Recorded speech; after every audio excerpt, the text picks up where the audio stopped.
remind ourselves of who we are and who we are playing this hallowed eve. So let's start with Scarlett. How are you, man? I'm doing pretty good, doing pretty good. How are you? Yeah, not so bad, not so bad at all. Nice, nice. So remind us who you are playing this eve.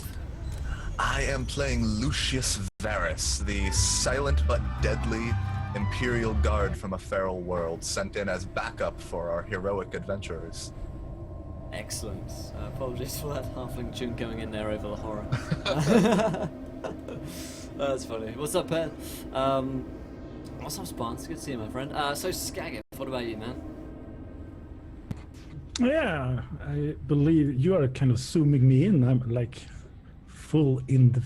I wanted the full beard.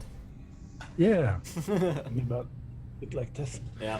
I'm pretty good actually. full beard. Just came home and did some gaming elsewhere, and I'm here now. And I'm playing the Volkart Decker, a perfectly sane man who do perfectly sane things. Yes, yes, indeed. Such as meld the leg of his friend to his body. That Yeah, definitely happened. kind of watch things on the wiki. Yep, yep.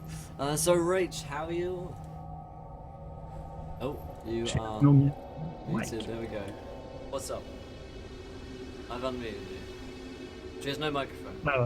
no. She has problems with the voice. Oh, she's having feed, I audio think it problems. is. Oh shit. Okay. Well, we'll get to Rach in a bit. And for those who don't know, Rach is playing Naviatora, and she is a bit of a scoundrel.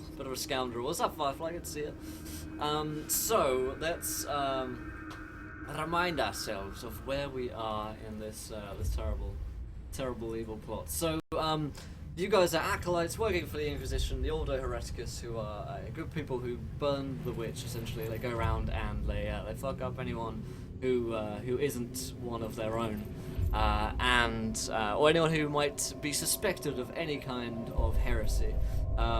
It's pretty crazy. So you are sent to Quadis, this pleasure city, because you've heard that there are many potential for there to be a cult on the city, and you've done some investigating. You found a dead Inquisitor who actually confirmed this, and you know that a man named Marcus Volper is behind an organization known as the Beast House, who are basically kind of a coliseum of pain and space, and he is one of the men that you're after. They suspect that there's actually more at work here as well.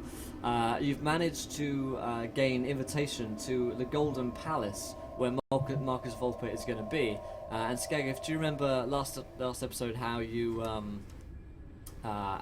managed to attain said invitation to the Golden Palace? You always go to me when it's the good stuff. Yeah, we had kind of a two-parted quest line. Either we could do as the cowboy, I don't remember his name, Honestly, to kill the Spider Queen, or we could do it the other way around. His name was Papa Grist. Yeah. Name was Big Papa. Yeah. Big Papa. Big P. So either kill one of two, and the kind of nice man that Decker is, he shows that we should do it the Spider Queen way. Yes. We killed off the cowboy and took a selfie. Decker's known for selfies. And showed that one for the Spider Queen. Yes. And she kind of gave us the invitation. Welcome. And we got a little bit trapped there. You got trapped by the King of Tokyo. Welcome, my friends, to the adventure, King of Tokyo. You, sir, are a gentleman, and it's got a gentle king, in fact, of those Kings. hallowed isles. Anyway, carry on, Skaggith. You got a little bit stuck, but there was a certain creature that saved you.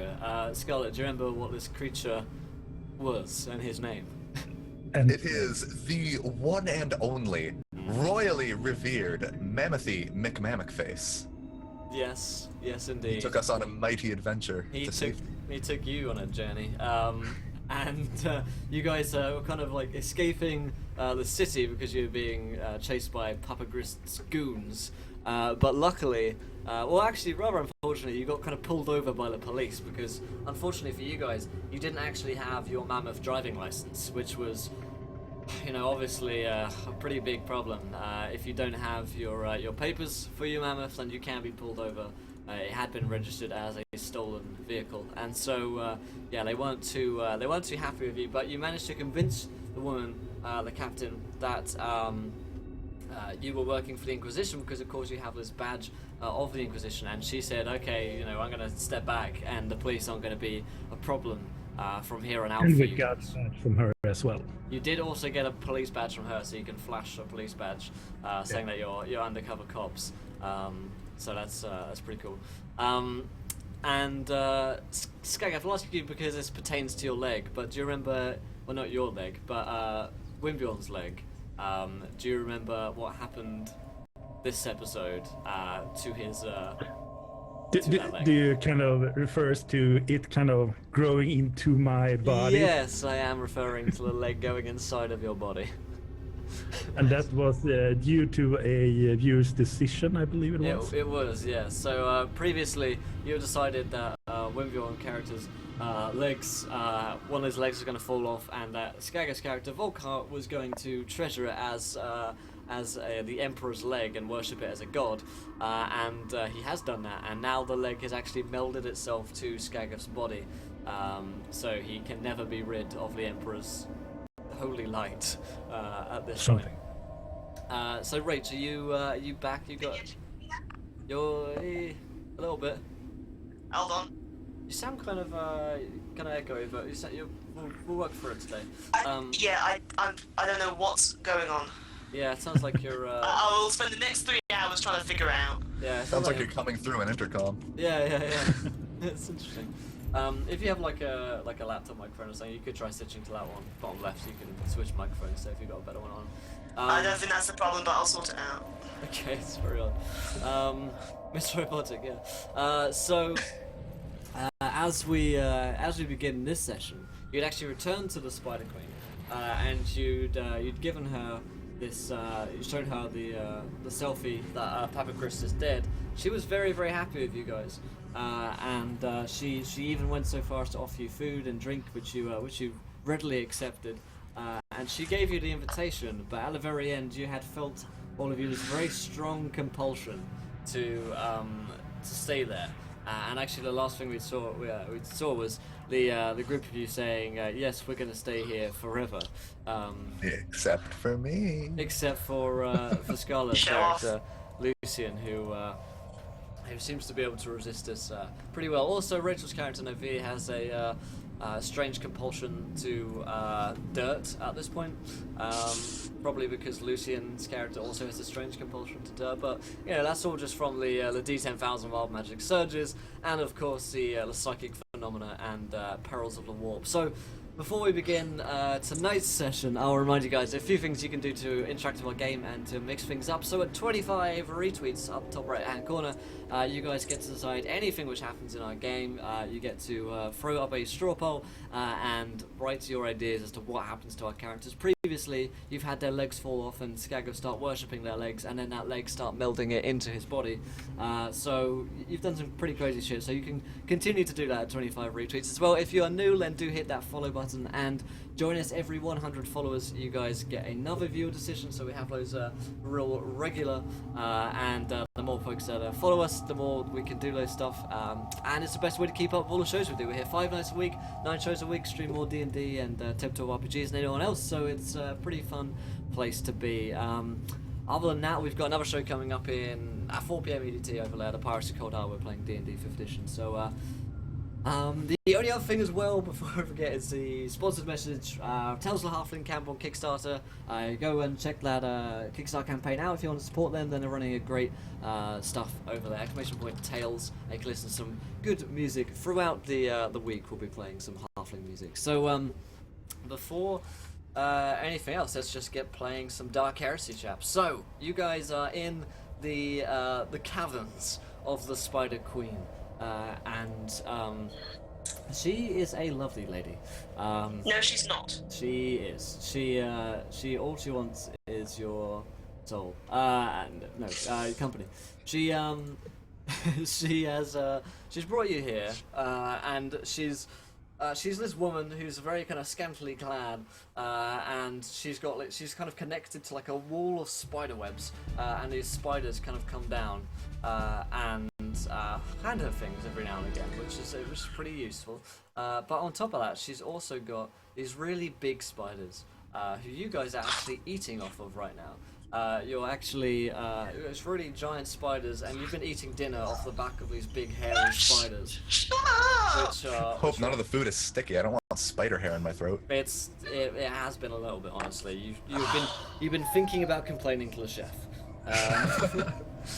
but you don't actually see one. There are these spider kind of brides all around, or kind of ladies in waiting, who's got these like spider masks on. They like to eat apples from the orchards around. And they've got weird voices, although it might just be to do with the apple pips, you're not too sure.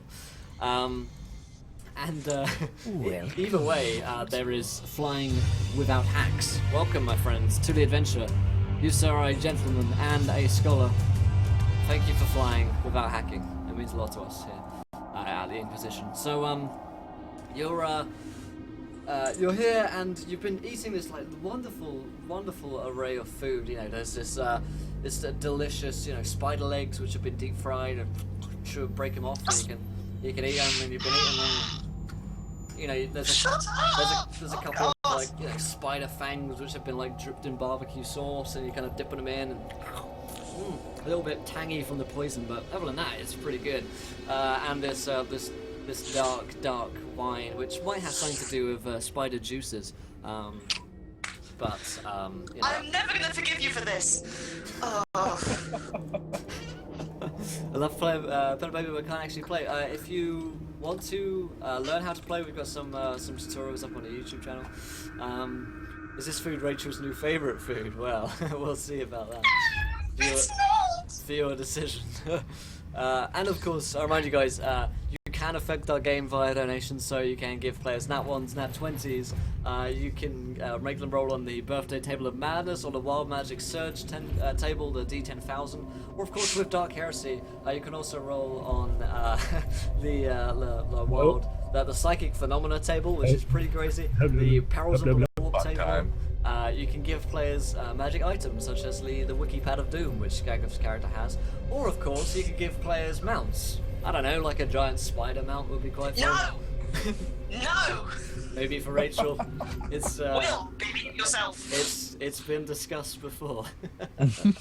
So that's where we're saying that. So you're here eating the food. Last thing we saw was you guys look up, and the two of you say, yes, we're gonna stay here forever.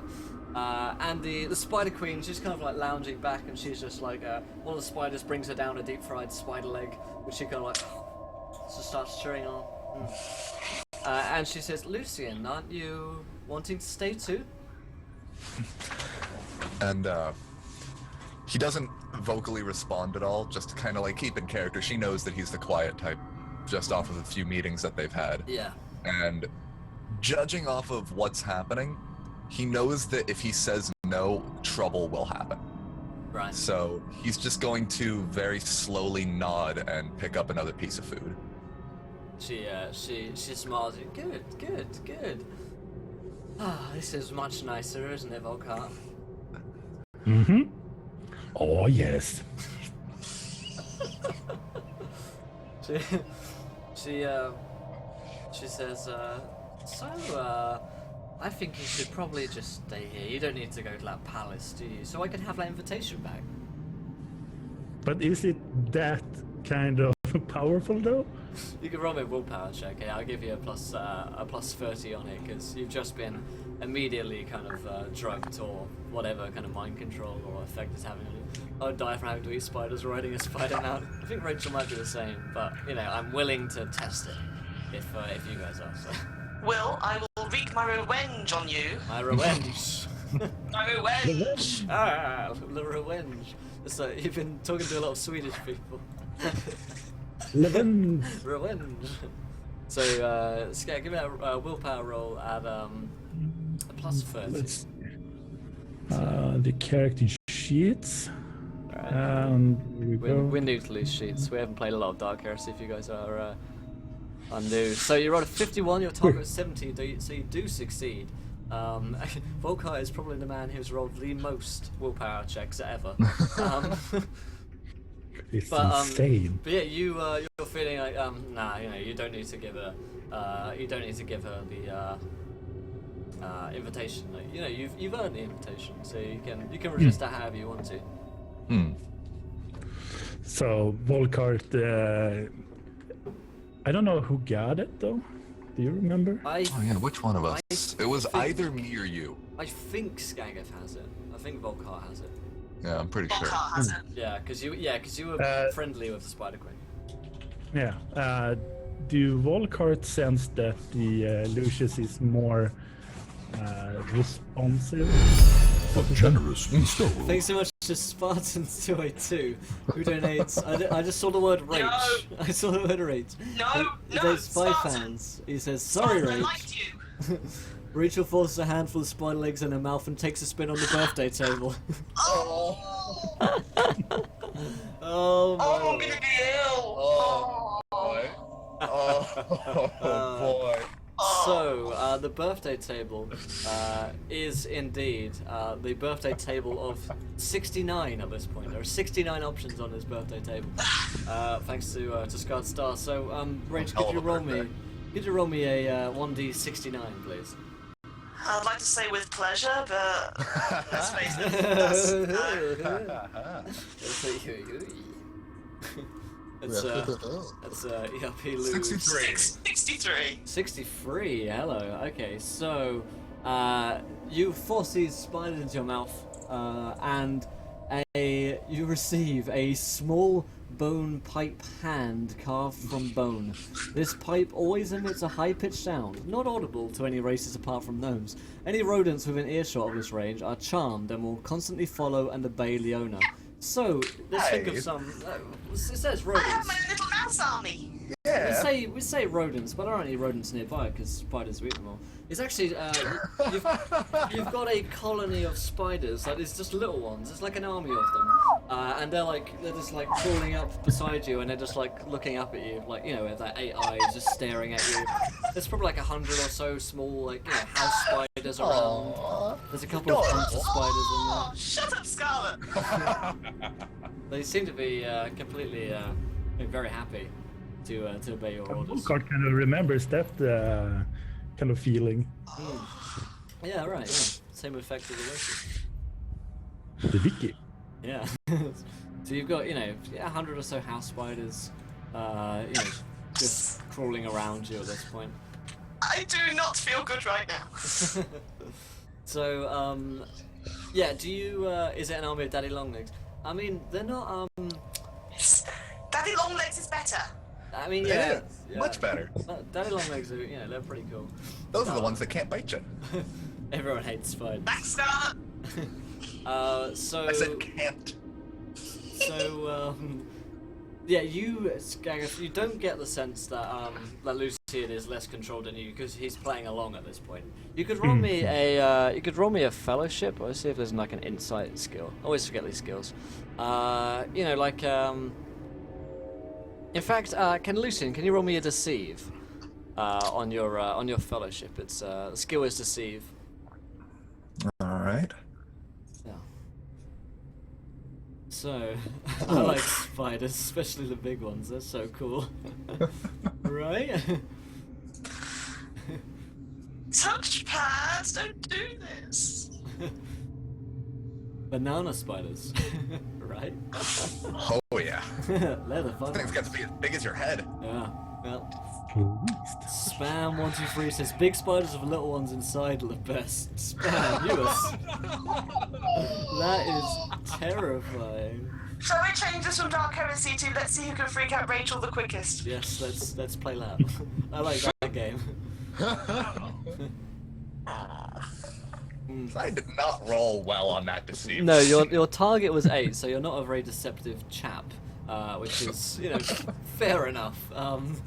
And you're like, oh no, this is what people do when they're lying. They thank Spam123 for following. Welcome, Spam, my friend. To the adventure, you, sir, are a gentleman and a scholar. thank you so much for hitting that follow button and joining us this hallowed eve. So as you as you're like, I will play along. You like put the spider in your mouth. I imagine a thing where, you know, when you do the side thing, you pretend to eat the spider leg, and so you're like, and then but you drop it behind you, and it and then you wink at Volkart. Kind of pull one of those just. Yeah. Volkart, you can tell that you've been around Lucian long enough to be able to tell that he's not an actor. And he's trying to be at this point. So Decker's kind of idea is that Lucian is the one who could probably be the guy who can hold the invitation the best. Yeah. Okay. He could take a punch or two, and Decker is so flamboyant, so yeah. Okay, so are you gonna? Decker is taking up the invitation as asking for it. Yeah. And kind of smirking a little bit and hands it off to Lucius and say, Lucius, hold on to it. She kind of nods, tucks it in his shirt there. She kind of Well, you see, I'm going to need that invitation back. I really need to go. And now that you've done my work, the dirty work for me, by killing Grist, there's no real need for you anymore. So unless you want to stay here forever, which you are more than welcome to, of course. No. But now when I rolled so good on my willpower, so yeah, I'll be able to act out. Yeah, and she's clearly being a little bit kind of revealing as she's doing this, as she's trying to charm you with her ways. So for some reason, Volkart just gets hit on by so many women, and he's the weirdest man. This one. He's got. I mean, how can you resist that voice? He's got an arm. On this one, I have standards. He currently has an arm, a leg rather, stuck to his body, like this, sticking out. Oh, inside his nose, kind of. Can you guys roll me a willpower check, and I'll give you guys a plus 20 on this one, seeing as you've been able to resist initially. All of us, or? No, you're good, Lucian. All You right. don't seem to have been affected by this at all. Dead on. Dead on, Volkart. Nailed it. What do we get? Plus 20? Yeah, plus 20. Nice. So, yep, willpower 74, your target 56. So Nix, as far as you're concerned, your Novia is very happy chilling with your 100 or so spider friends who are following you around, as well as eating these spider, You've got problems right now. stroking the spider, that sort of thing, legs and spider fangs, No, I strongly disagree. and stroking Me the, and the spiders are kind of crawling up you, and that's already good. But for Skagath, Volkart, you managed to break free from this. It's pretty kind of effort intensive to be able to do this, but it's Oakwood. What's up, man?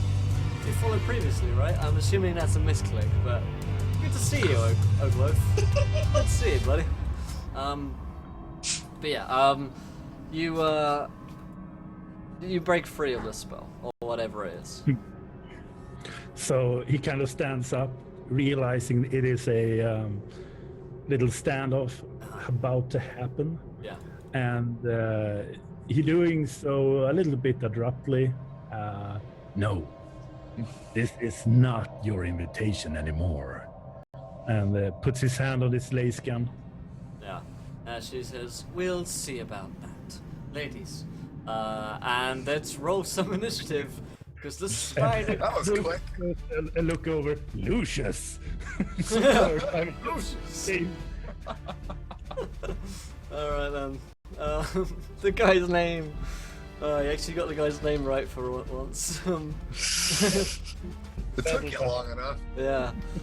So Novi, you can roll me initiative, but until you succeed on a willpower check, you won't be able to act. Initiative is 1d10 plus your agility bonus. Your agility bonus is the tens number from your agility score. So if you have a 34 in agility, your agility is free. What's up, Gareth? Good to see you, mate.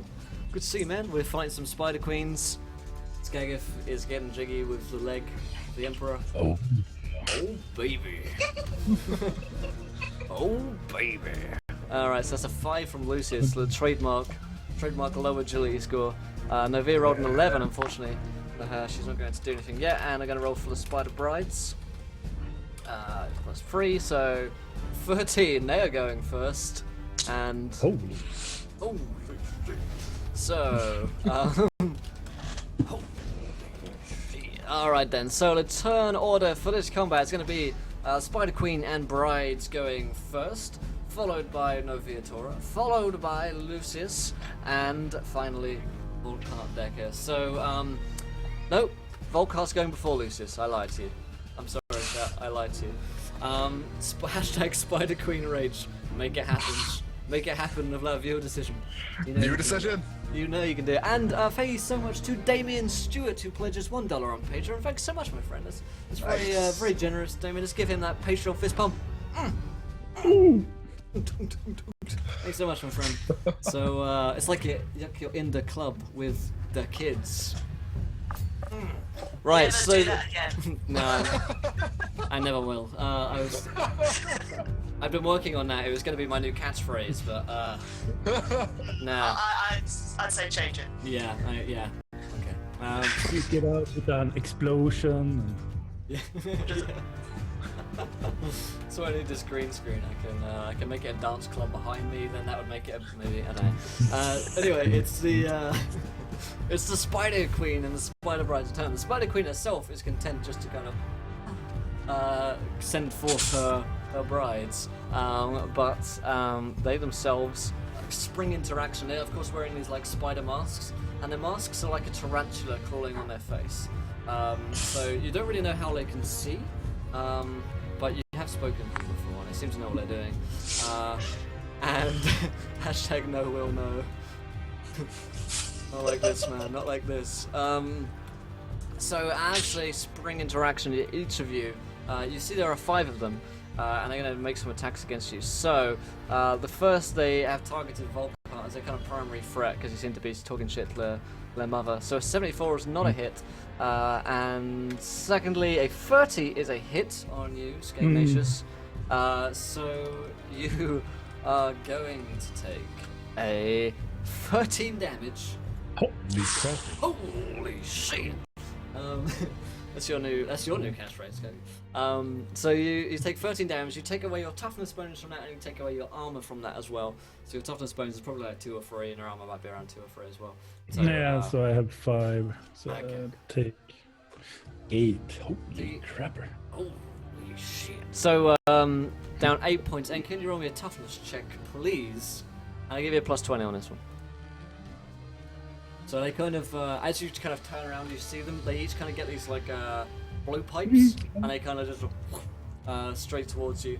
And you are hit kind of just in the kind of neck with one of these darts. And unfortunately for you, you're starting to feel a little bit woozy. Your next attack is going to be at a -10 because you're like, oh god, fighting like a venom going into your blood system. And Lucius, you 24 is a hit. So you're going to take 7 damage, and again roll me a toughness check if you'd be so kind. What check you might cut out there? Oh, sorry. It is a toughness check. Toughness. Ding dong. Yeah, Ding baby. dong. Oh boy. So yeah, on a 13, you manage to save. You cut like, let's just say like Lucius like gets it in his neck, he just like rips it out and throws it down onto the ground onto one of Rachel's spiders, who start to swarm over it and crawl over it. And then one of them actually brings it to their mother. Someone like brings up the dart to you, you know, as a kind of swarm. Like ants, you know, very intelligent creatures. So that was 3 attacks, 1 against Novia for 90, and second one against Novia for 28, which is a hit. So Novia, get ready to roll that toughness check because you're taking 5 damage. In fact, does that beat your kind of total soak between toughness and armor? Because if it doesn't, you don't need to roll for me. It's only if you actually take any No, I've got wounds. 7 for armor. No, yeah, 7 for armor, so I'm fine. Cool, so you're all good. So that takes it to your turn over here. You can roll me a willpower check at a +10 this time because you failed twice now. You're so kind. And all those spiders, oh, Perrin. Them spiders. That word's gonna be banned. That's a save, Oof. however, so only 41. You spend your turn like just breaking out of this, and you get. It's probably being hit with this, and you turn around like, why are they attacking me? So. It's like, why are they attacking me? Why have I got spiders around me? Yeah, they seem to still be completely happy with following you around. It is. You spend your turn doing that. So Volkart, it is your turn.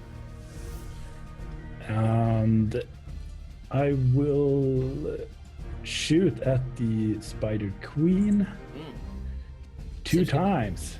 2 times, damn. 2 bro. times is a charm. 3 Or is it times a lady. Is that a 20 or a 10er? You're gonna roll a. If you're gonna shoot at her, you're gonna roll a D100 and a +20 because you're very close to the Spider Queen. You're kind of point blank at this point. But you're gonna be at -10 from the wooziness, so a total of +10. Yeah, but I just hit the ballistic skill, right? Yeah, you just hit the ballistic skill and that should work. Can I use my I'm monthly Patreon D10,000 for rage, please, whenever it's fitting? Sure, we'll get to our turn in just a few moments here. What? And, Who's doing this now? Sky was even I'm doing it now. Gareth. Gareth. So you rolled a 90. I How could it be? How could you roll 2 98s in a row? That I'll is test. I'll just do a little test. just tested. Yeah, no, okay. you did actually just. 98. The 2 odds times. for that are very low, rolling 2 98s in a row. That's very odd. But congratulations, you have failed miserably. And you twice you failed miserably. So you've got this silenced lasgun, right? You got like a silencer on your pistol. It's a pistol, isn't it? Yeah. So you've got like attached to silencer. Go out to the hear me roar as you fire these shots wildly into the cobweb of the Spider Queen. Take that. Nice. So Lucius Verus, it is your turn, my friend. Boy, oh boy. Oh boy, ladies and gentlemen. Oh boy. I've been getting a kind of hive mind vibe the entire time we've been here with this Spider Queen and all the lackeys, so I'm gonna also try and take a shot at her. Gotcha. Do it. Thank you. Maybe if you kill her, they'll all become really nice ladies. That's what I'm hoping. That's what I'm hoping. Apple. A whole bushel of apples. Do I hit? No, my days No, are full. I don't. No, you don't. So you would actually have, because you're again close, you would have a +20 on this one. So your target would be 49, but you do still miss. Yeah. So you kind of just pop a shot off and you miss. You can take a second shot. Yeah, I'll try and take a second shot Sure. with that sweet +20. That time we're hitting. Oh yeah. Oh yeah. So on a 19, you shoot with a las pistol, do 11 damage to her as you fire it off. And whereabouts are you aiming on her? I mean, you can describe to me a wounding blow, but it's the first shot she's taken, so she's not gonna die. All right. Just to try and get things over with quickly, I was aiming for her head, but Yeah. since it's only a wounding shot, let's say I took off one of her ears. Nice, very nice. And thanks so much to Tweel Candida for following. Welcome, my friend, to the adventure. You are a gentleman, a woman, and scholar. Welcome to the adventure. So, welcome, Chuik. I feel like I probably butchered your name, but I am sorry for it. And you don't get many apologies when I pronounce your names. Usually I just stick with it. So you shoot for 11, shoot off an ear, and it goes down on this kind of, it's like an energy weapon. If any of you guys ever played like a Fallout game, it's like a plasma weapon or like a laser pistol from that. It kind of shoots out and burns it off, this matter. So it's the Spider Bride's turn. The Spider Queen herself is very enraged by the fact that her ear's been shot off. Oh, you guys are from the Time to Die crew. That's awesome. Oh, shout sweet. Shout out to the Time to Die crew. They're cool. You shoot out, and then the 3 giant spiders upon which you were seated before, which were waiting on you, kind of spiders. They turn around and they're going to start attacking you as well. These big, giant, hairy spiders. Now, Stop it! to the vicious. They do not realise yet that Novia is kind of out of it, but they're going to still roll some attacks against you. So 3 spider attacks. We'll do 1 for each. So first one against Lucius is 91's a miss. Second one against Volkart is a 99, even worse. And in fact, on a 99, Skag, if you can take a free shot at this spider, because it's basically a critical fail on a 99 out of 100. So Yeah. it would be that their weapon jams, but they don't have weapons because they're like a fang. Verana, Warlock, Ayo, so it's very nice. Very nice. Nice to meet you. Volkart needs to check his gun. He does, yeah, he really does. So you kind of turn around, fire a shot madly off of this creature as it turns to attack you, but it doesn't go anywhere near it, really. But Lucius and Novia should be like, is he even proficient in guns? Is he actually trying to shoot? Wait, Volkart, are you a stormtrooper? I miss you. That's funny. So Next viewer decision, Volkart gets Stormtrooper armor. yeah, yeah. He's just got his he's got his leg which is still attached to him coming out the stormtrooper armor there. Makes a little for it. He's a faulty bot. So that attack, third attack against Novia Tora for 27 is going to be a hit, Novia. So you, unfortunately, are attacked for a total of 7 damage. So actually, I don't think that beats your soak, luckily enough for you. But you have got a giant hairy spider pinning you down at this point and attacking you. So you're going full Shelob and Sam at this point, and you're like underneath the spider and it's trying to like jab down with its horrible like 4-axe pincer and trying to like stab Is it you okay if down. I break down into tears on stream? Yeah, It wants to be your friend. he just wants to I be. don't want it to be my friend. I Well- want to leave you alone. Well, unfortunately for you, the Spider Brides aren't too happy with you either. So you're going to take some attacks from them. So they're going to blow pipe towards you guys. Volkart, you take a 27, which is a hit, fortunately. So it's 7 damage. Yeah, I'm good. And alright, cool. Second one is 94, so that's a miss. Lucius Verus, you take a 1 for a 7, which is a hit. A fine hit. As one of these girls, she just turns around, blow pipes towards you for 13 damage. That's max damage right there.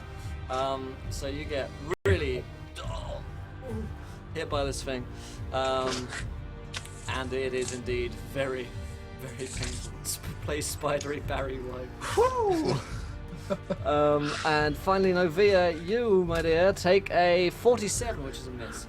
So it just goes wide and hits the spider, but it doesn't appear to have any effect because the spiders are using the same venom that is in the blowpipe. So that takes it to Novia Tora's turn. Finally, you get to act, Novia.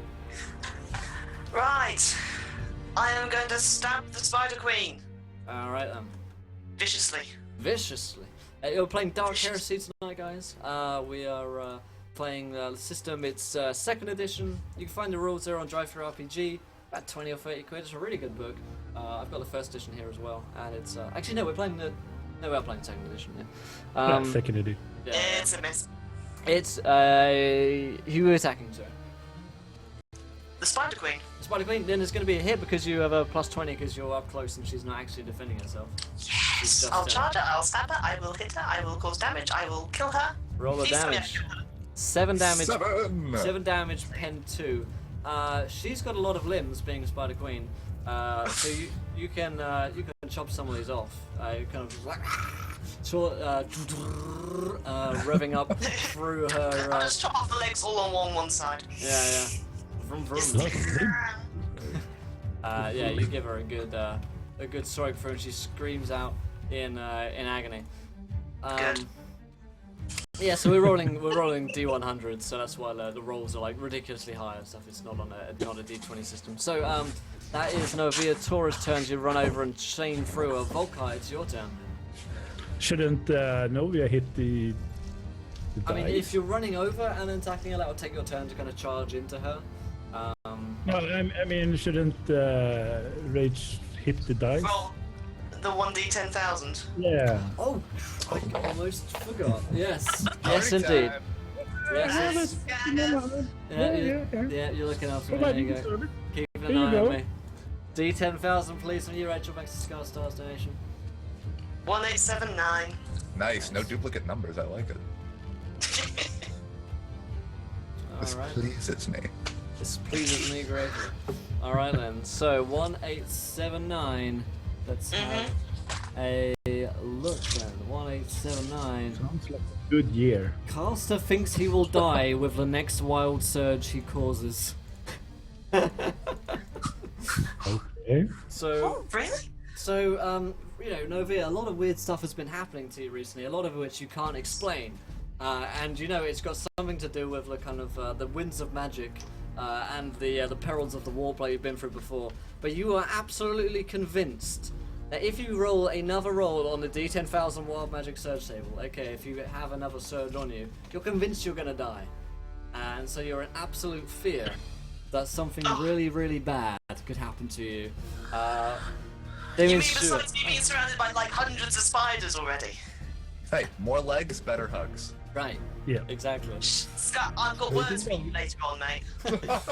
What is up, Sax? It's good to see you, my friend. What a heretical day to be like. No worries, my friend. The Emperor will have mercy upon your soul.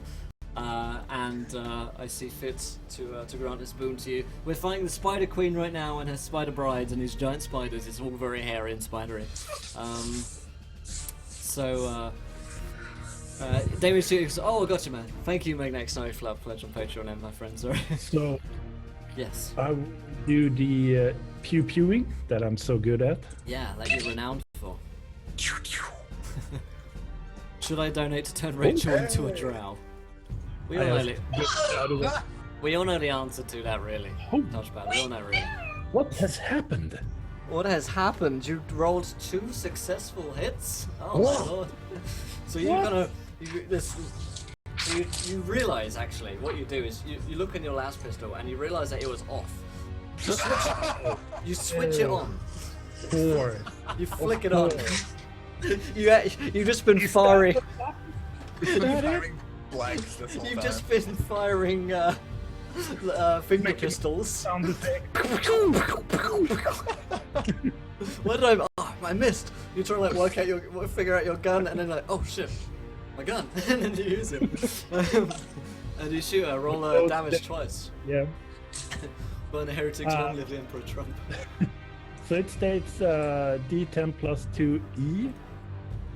What is the E? Energy damage. Is, Yeah. so if they've got like weakness to energy damage and stuff like that, they're gonna take extra. Right. What's up, XP? Good to see you, mate. See you, mate. How you been, Saxious, as well? I haven't seen you in a little while, man. How about a drow married to a spider? Perfect. There aren't So, even drow in this universe, so would she just be really, really dark-skinned? I mean, yeah, technically, she could be I like turned into a goth. Dark Elf. No. If you were goth, you'd be really light-skinned, except with dark everything else. Dark Elder are Yeah. like the closest you get to drow, I guess, really. I'm having a nightmare. This must be a nightmare. Do you know that you're the only pen and paper streamer with style?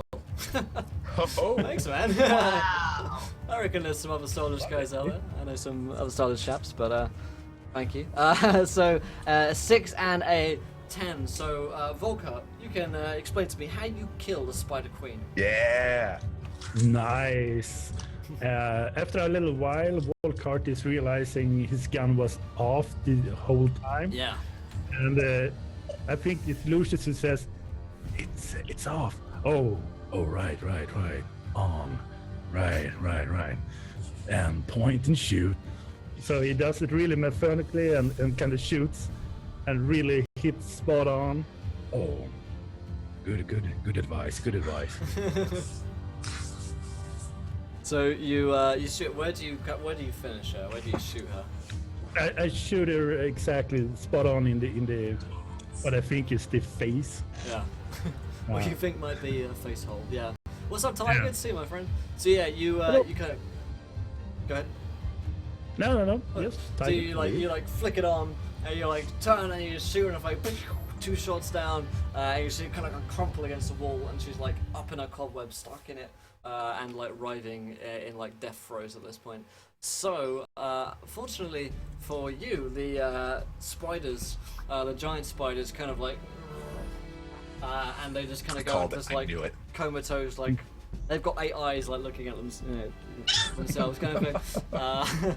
And they've got like, they've got stars going over their heads and whatever. But the spider brides seem to be fully intent on murdering you, and they seem enraged by the fact that you have. I was almost right.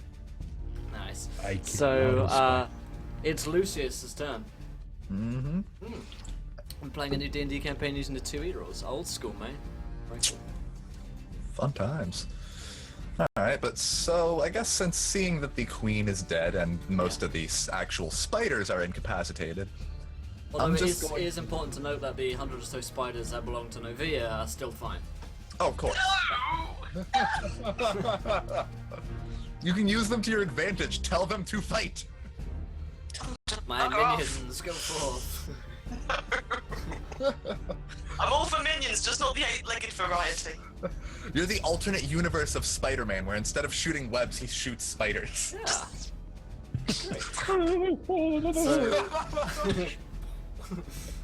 So what is Lucius up to? Lucius is going to draw his sword and charge whoever is closest to him. Nice. There's a spider bride who's kind of just standing behind you, who's been blowpiping you in a battle of neck for most of the combat so far. So given that charge, I want to charge you get plus 10% to attack. Nice. It is Laz gun, not a lazy gun. Nice. 26 for only 6 damage, so you do kind of tear into her, but you just manage to slice her up a bit. But she actually draws these 2 spider fangs, and they're these big fangs as well. Like a giant spider would have. And they're like daggers almost, because they're kind of like this big. And she's drawn 2 of these, and she's kind of like whirling around, trying to like stop your sword coming in. And you get some nicks and cuts on her, and you do this the 6 damage to her. So that's your charge turn. It's their turn, however. So I had to leave from out what I missed. They just killed the Spider Queen. She just ripped. But the spiders, giant spiders are deactivated. I'm kind of confused. But the spider brides, the 5 brides which are still alive, are still definitely going to try and kill these guys. So Lucius, you take 2 attacks. The 56 and the 67 are not enough, and she tries to like get an advantage over you with her daggers, but she doesn't really have any reach with them because they're just little fangs, basically. Skagath, Volkart is shot on a 31. He receives a blow dart to an exposed bit of flesh. In fact, we're going to say it's the leg in there, which is actually connected to your blood system at this point because it's melded into your body. And so a dart just goes into your leg, technically your leg, the leg of the Emperor. Leg. And Leave it alone. you take 10 damage as you are shot with this. The venom goes into your system. I imagine Rachel Spider's like crawling up inside her clothes trying to find cover, am I right? Stop it!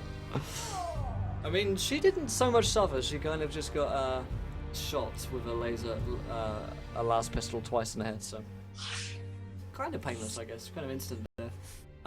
So that happens to Volkart, but to you, Novia, there is a worse fate in store. You take a 28 and you take a 19, both are hits. So you're going to take the first one, and you can take off your soak from this. You take 9, and the second one, you take your soak away from this one as well, is 12. So it's important to note that we don't bunch up the damage. I wouldn't roll 2d10 plus 6, and then you take away your soak. You should roll this separately, and you take away your soak from them separately as well. Otherwise, you'd be taking away more damage. So 9, I don't get any damage. Mm-hmm. 12, however. You do. 7, 5. I take 2 points of damage. Cool. So you just get some like venom in your system. That takes it to Novia's turn. What's the plan here, Novia? Okay. I'll attack with the chainsaw. I've just ripped off the legs of the Spider Queen. I'll attack the nearest maid or whatever. Sure. Just get rid of them. Get rid of them. I mean, those tiny spiders were scared, so they must seek safety. I mean, that is a plausible explanation for it. So on a 71, that is a miss. So you kind of charge over. You'd have a plus 10% because you're charging. But yeah. No cigar for you. Volkart, it's your turn. There are still these 5 spider brides in action. None of them have been taken out at this point. One of them's been attacked by Lucius, but other than that, they're still in action. So what are you up to? Decker kind of steps a little bit back inside, and hopefully this one will do the trick. Nice. Oop. But this one might do the trick. Oh yes. Nice to shag it. So for he you too, aims Subway. for the one that is kind of battling out with Lucius. Sure. And So yeah, you shoots miss your out first one shot. off Yeah. and one hit. Nice.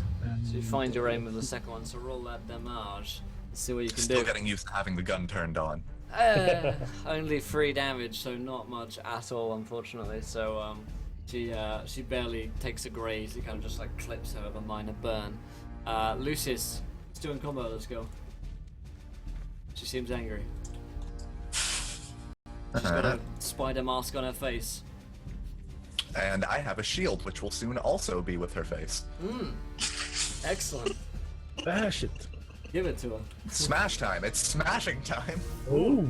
It's smashing time for not much damage, but it's still smashing time nonetheless. Absolutely smashing.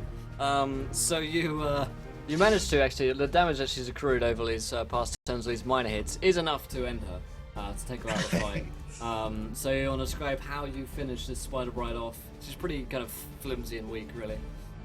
Alright, well, seeing as that their masks are very literally spiders, what I'm thinking is with the bash of my shield directly into her face, Yeah. the spider mask's fangs sink directly through her skull and Ooh, the no. poison slowly seeps into her brain. Nice. Not killing her immediately, but disabling her immediately and killing her shortly afterwards. Sure, that works for me. So that takes it to their turn. There are 4 of them left. And so we're gonna have a look here. 70 go. I can never get over that Soda C emote. It's just the scariest fucking thing. So Lucius, you do get blowpiped for a 41, which is just a miss. Skag Volcar takes 2, 71 and an 80, both misses. And you, Novia, take a 46, which is also just a miss. So kind of 4 blowpipes go awry, and they're still going, but not too successfully on killing you. So Novia, what is the I plan know here? what it is to miss and miss and miss. It's kind of your thing. Okay. How many spider brides have we got left? You have got 4 of them left. Okay, to my deep reluctance, I will send my spider army after one of the spider brides. Alright then. Leave them do it. Let's see what kind of roll would be appropriate for that. So you can roll for the spiders, in fact. So you can roll a weapon skill check, and you give them. I give them a 46 because there's just a swarm of them. So as if it's a plus 20. So roll weapon skill plus 20, basically. And then you can do Weapon some skill plus 20. plus spider damage. Let's see how you're. Awesome. Help me out. Weapon skill? Weapon skill. I'm with you. First one. Well, yeah, good. Weapon skill plus 20. It's a song about spiders. Yes! So 50. See, now you like the spiders, huh? Now you like it. No, I don't know! See- I don't see- like spiders! See how she changes, chat. See how she changes. Tolerating. She You are is now. I'm tolerating! I like the roll, Temporarily. I don't like spiders. She's now using the spiders as her friends, chat. I feel like we can exploit this further. Now, you send out your spider. I mean, how do you command them exactly? I mean, you've got this pipe, which seems to command them pretty well. So I imagine it might have something to do with Oh, this yeah, bone I'll do pipe. the pipe idea and just like play on my pipe or my ocarina, I don't know, whatever it is. Yeah. And the spiders will scuttle away from me and they'll attack the Yeah. nearest spider bride with So they kind of eating the flesh or something.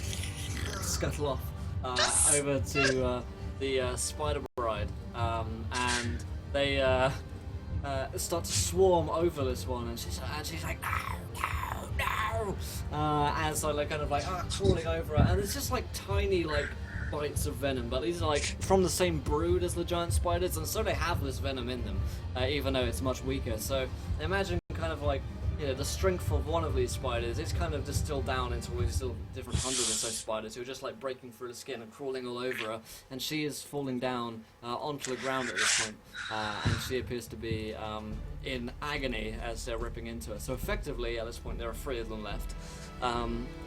So that takes it to Volkar's turn. And hopefully he has found the way of the gun, so to speak. Indeed, one can hope. No. No, not. Oh, There we go. 29's a hit. there it is. There she is. So give her damage to shoot one of these. Damage. Well, damage. Pretty good. Pretty nice. Flicker your tongue while giving command. So yeah, 7, very nice. So you kind of just shoot off at one of these and manage to shoot her. Yeah, we're gonna say you miss once, it just flies over her arm, and the second one kind of just gets just about kind of in the chest here, and she staggers backwards, still alive. However, Lucius, you've just finished off one of them, bashing her in the face with your shield. There are 3 of them left. One of them's just taken a shot from Volkar. Will there be like this gooey green poisy icky stuff on the shield now? Oh yeah, yeah. There's like a whole kind of coating. Yeah. Uh-huh. Mm-hmm. Wonderful. Yes, It adds a nice look to it. Yeah. It's aesthetically pleasing. There you go. So, are any of the remaining spider ladies in reach of me, or would I need to move? You need to make a move. Yeah. Alright, yeah. In that case, I'm gonna charge another one of them with my sword. Nice. Roll. Whoop, bam! Bam! Damn, Lucius is much better listening to you guys. He's What? he's the You're MVP. wondering why they sent me in for backup. Yeah, right. So you just slam into her and just knock her off her feet, this girl. And she, as you kind of look down at her, she looks, she gonna slam her so hard she actually goes flying, and her head cracks into the wall, really like with a horrible sticking sound as well. Oh. And you know that her brain has been ruptured, and there's no way she's getting up from this one. Rest in pieces. Yeah, rest in pepperoni. Okay. What if the 100 brides exploded and the blood raised undead spider babies by the hundreds? I've been so curious about that. I think Perim, that was a question for you, Rach. Okay then, so that was Lucius' turn. It's their turn. There are just these 2 girls left who are still fighting. So one of them has definitely perceived Lucius as the main threat here. And so they're both going to focus on you, Lucius. So a 60 and a 45 is not enough for them. So they're just going to, but they miss. And they just go wide as they scatter onto the floor by the cobwebs, babies. Novia, it's your turn. Your spider minions are still devouring the flesh of one of these spider brides. Okay, is she dead yet? I mean, she's crying out in agony. Oh, let's Jeez. keep going. Okay. You can roll Let's me- keep going with the biting and the gnawing and the... Sure, you can just roll me a damage roll at this point. Just roll me that damage. Hang on, I've got hindrance here with a cat. Stay out of the way. He likes the spiders. Yeah, he likes to eat them. I'm a little Yeah. saviour. Okay, damage. Ain't no pie like an acolyte pie. What? Okay, I've got damage for chainsword or last pistol. I mean, does it make any difference? Roll me 1d10 plus 3. There we go. Just see what happens there. It's because we love you. So 8, yeah, the spiders just like eat her alive and tear off different parts of her flesh, and she dies painfully and absolutely horribly as they're just eating different parts of her and suckering into her. They're tucking in. Volkart. There are 2 of these spider brides still alive and up and well. So what? Yeah. I like So- the high notes though. Yeah. I need to. I need to. One Mm. off. That is so close, but no cigar for Volkar there. So No you just cigars. clip her but it doesn't actually do anything to her armor. I mean, Crap, you kind of hit. gun. You kind of hit, but you just missed. So Volgar really needs some training, I think. But it's Lucius's turn. All right. Hey Bloodstone, what's up, man? How you doing? We're fighting spiders right now, and spider queens, spider brides, giant spiders. Just keep saying spiders, it triggers rage. Pretty much anything, 8 legs, 8 eyes, and a fuzzy exterior. Yep. Just wanna learn. Yeah, okay. You bring back spiders next week, I'm not coming back. Oh. So Lucius, what are you doing? I think I'm gonna try and take a shot or two with the las pistol. Seems like a good idea. Seems like a good idea. Oh, first one misses. What is up, weapon of choice? Good to see you, my friend. First one is a miss, unfortunately. You can fire me off a second shot here. Go for it. Oh! Also a miss. Yeah. Slightly worse. What's up, Darth Kevin? Loves children. Yeah, slightly worse there. So you kind of pop all these 2 shots, but no luck for you. No dice. So actually, because it's on hour, I remind you guys, if you're enjoying this combat, if you're enjoying the show, then hit that follow button and join us. It's the best way to catch up with all of our shows and to show your support for the channel. So if you want to watch more of our stuff, then follow us so you get notifications when we're live. And every 100 followers, you guys get to decide anything which happens in our game. And of course, at 25 retweets, you get to decide anything which happens in our game as well. So keep on retweeting, keep on following if you haven't already. We're already at 12 retweets. So if you want to join us and become a gentle man, woman, and scholar, then you know what to do. So it is their turn. The Spider Brides are more than happy to keep killing you guys whilst you're failing to do so. And again, they have still identified Lucius as the main target because Volcar hasn't really hit too much so far.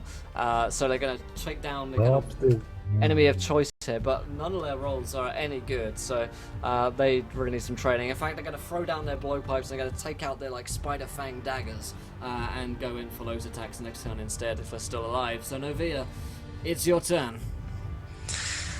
Right, we'll send the spider army on to the next culprit. Yes, indeed. Give me that Yes. weapon skill at +20. Well, weapon skill +20. And once again, guys, apologies for Rachel's odd-sounding audio. So I that'll be- am still trying to sort it out. I am so sorry. It's fine. We're down. We're down the power. 48 is not a hit. So they manage to just like stamp out and fight some of these spiders as they are attacking them. So It's a win-win. no luck on the spiders there. They're still attacking. They are distracting, however. Is this a 1 PM stream or the 4 PM stream? This is the 1 PM stream, my friend. So 1 PM EDT. You can check our schedule at any point. It's down below, and the schedule is !schedule. So that's Novia's turn. Volcar, it is your turn. I'm liking the 80 number. Yeah, I believe 80 is I did strong. 84. Yeah, I did an 84 last time too. That's impressive. I'm very proud of you. Ooh, that Two. should be like I expressed good amount of damage on it. It is a very good one. So roll me that damage. Damage. close to, yeah. Shouldn't there be like a special extra damage on it? I don't think because you roll 2, I think it's just a hit. It's, you do extra damage when you roll a 10 or more. You should roll extra. So yeah, crits in this game technically are done on damage and not on the attack roll, rather than in D&D where they do. I know. But 11 is pretty good. 11 is not bad at all. So 11 damage, you can kill one of these girls. Where do you shoot her? I am aiming for the head. That's maybe why I kind of You've been missing suck a bit, so much yeah. at hitting them. Stand still. So you just like shoot her in the face, and it kind of just flies backwards into the wall. There's only one of these. Like your spider queen. Yeah. Only one of them left. Lucius, your turn. 1 moment.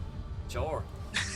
We'll get back to you in a moment. Okay. Yeah, we'll take a small break for you. Yeah, sure. I'll let the spider girl roll to attack Lucius on a 17, the perfect number, which is a hit. So Lucius does take a total of 9 damage for your heresy. My friend, Hyped, you can do just Google time converter and you'll find it out, man. Don't worry. The times are all in converted to BST as well, so you can do a time conversion. So Lucius, what is up? He's got insane eyes. Okay. Scarlet, don't do that, mate. Okay. So there's only one left now. That's what you said. I think. Yeah, I there heard. is. There's just one left. Yeah. My sword seems to be getting very lucky today, so I'm going with it again. Yeah, it's had some good May as results well. thus far. Had some good rolls with it. Yeah. Oh yes. Yeah. So, oh damn! Roll me another D10 because you rolled 10. That's a critical hit. So you roll another D10. Oh, only a 1. So the cool thing about this game is you can actually roll infinite damage. So if you roll a D10 and then you roll a 10 and then you roll a 10 and you roll a 10 and you've done 40 damage, so you can in theory like it's really deadly because it can happen to the players as well. So if I just roll really well, you can guys be like fucked in one hit from anything. It did in the first session, yeah. So you managed to. I mean, you can brutally eviscerate this one. You can describe how exactly you do that. I'm gonna keep it simple and I'm gonna keep it fun. Since she's the only one left, there's nothing really like standing in the way of this charge. So I am going to rear my sword back behind me, leap at her, and swing it down in a cleaving motion as from the tip of her head to the bottom of her ribcage, her body splits in half.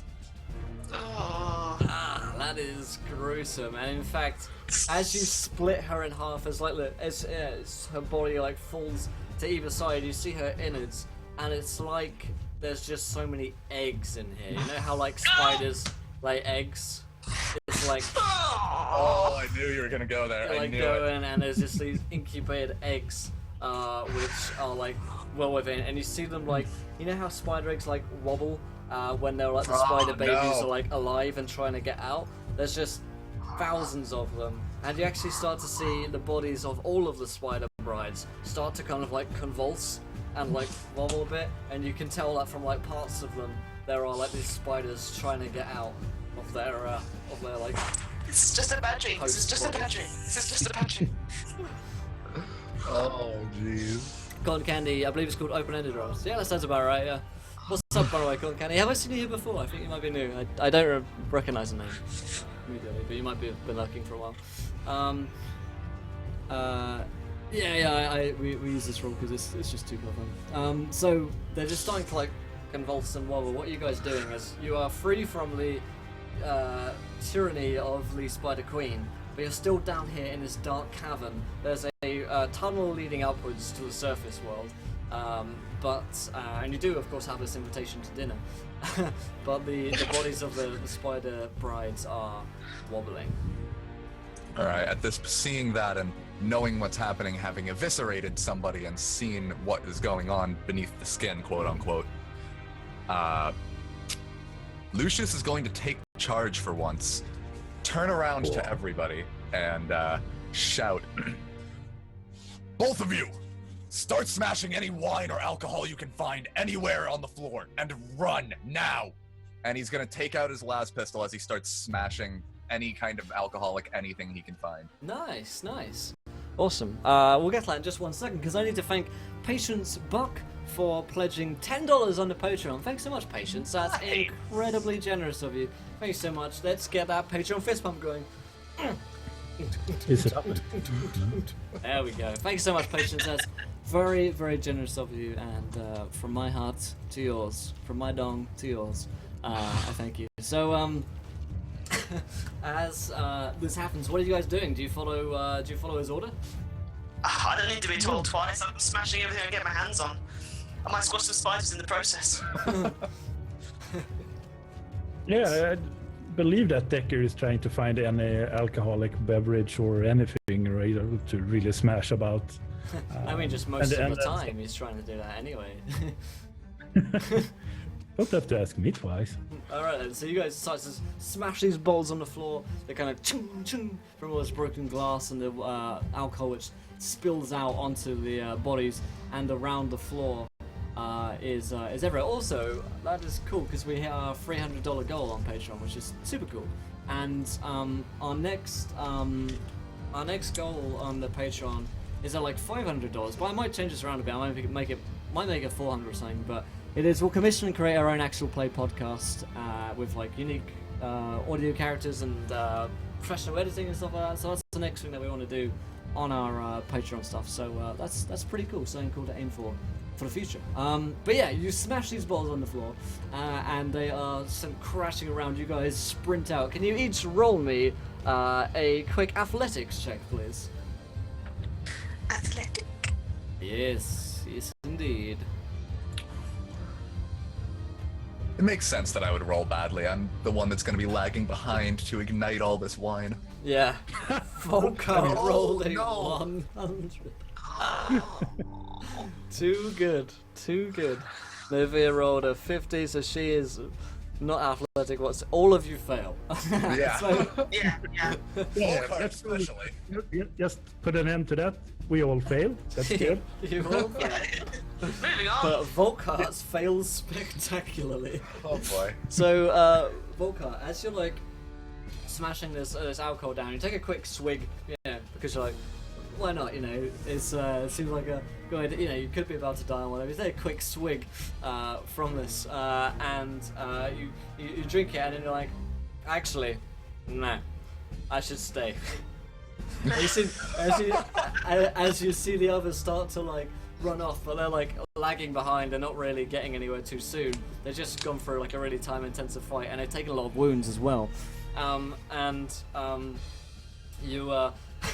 You actually are staying behind, and as this happens, from the bodies of the spider brides, and again, nightmare fuel warning, you see their bodies just burst forth with spiders. As his eggs, which were incubated within, just like launch forth and break free and tear out of the skin, as they just like with their 8 hairy legs, they just like burst out and eat their way out, and they are hungry. They are very, very hungry, and they start working their way straight towards you guys. So we're going to stay on the same initiative order as we were before. Wait, hang on. Sure. Before we roll initiative, can I just try and do what I was gonna do anyways? Just try and Do it. ignite all of the wine and just huge fire up Definitely, there. yeah. I was only not so much for combat, but just for actions being in an order. But in fact, Volkar failed so poorly that we're going to put you on the bottom turn. So actually, what we're going to do, we'll say Novia gets to turn first, and then Lucius, you can do that, and then Volkar can go last, because you Alright. are just standing still at this point, Volkar. So Novia, you look back, Volkar is just standing there. Volkart, seriously, we need to get moving, like, now. Like, please, now. We're gonna die if you don't. Can you roll me a fellowship check to show if you can get through to him? I'll give you a plus 20 on it. I'm Because- trying my level best to stay as calm as I can. It won't last long. Oh boy, let's see then. I have a good backup plan, though. I have a really good one. Oh good. I hope your backup plan has something to do with not catching on fire, because that's what's gonna happen if you stay there. So I have on a good backup plan. on a Don't you worry. 70, you're not getting through to the guy. You're not No. you're not getting through to him whatsoever. It should have been target 52, but yeah, you because you had plus 20. Yeah, So sorry. target 52, no worries. You still just can't quite break through to the man. He's just like in a trance. It seems like. He's standing there and taking selfies with the fire. It's Lucius's turn. And he's gonna point his las pistol towards one of the bodies that got especially coated with wine and other things. Yeah. And he's gonna take a shot at it while shouting down to Volkart, "Unless you want to catch fire with them, get out of there!" Nice. I give you another fellowship check. I'll give you a plus 30 to it. See if we can get another. Yeah! Yeah, we go. That's much better. So you shout down to him, and whatever. It's probably just like the volume of the doing this, like the nature of it being a command. But Volkart, you just kind of snap to, and you realize that you're just standing in a lot of alcohol and a lot of spiders are coming towards you, and you'd much rather not be burning alive with thousands of spider children. Makes sense. Makes sense, right? So, you, on your turn, you can start running out of here if you want to, or you can do whatever else it is you have in mind. So, But it's that's your on turn. my. Yeah, it's but my it is turn. actually your turn, yeah. So, what do you So have to do? Volkart kind of snaps to. Oh, yep, and starts running up. Over. Nice. Thank you. Come through. So you just push past the two of them. This man with 3 legs, 2 arms, and a brain. He's turning into a spider himself. Indeed, yeah. He's getting closer though, he's working on it. So, Novia, what are you doing at this point? Lucius looks like he's probably going to start burning this place down. I'm running. I'm running to fight. Do what you need to do. I'm gonna go. I'm gonna go now. Go now. Okay. Reunite with Mammothie McMammothface. What's up, Chewie? I What's up, like Gun? him after all this. 7 Radio says, since when did Shaggy start stream games? April 2015. I'm wearing the Shaggy shirt, so I look. Oh boy, Scoob! Oh boy! Oh boy, Scoob! Roll me 1d10. Okay, Scoob, can you roll me 1d10? What's up, 7 Radio?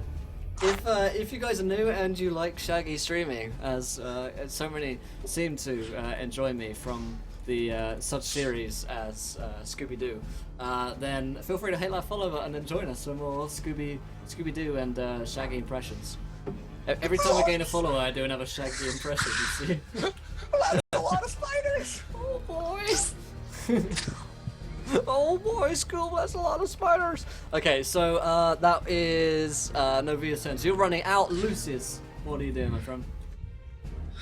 I'm taking my shot at that body covered in alcohol. This place is going up in flames. Nice. Let it burn.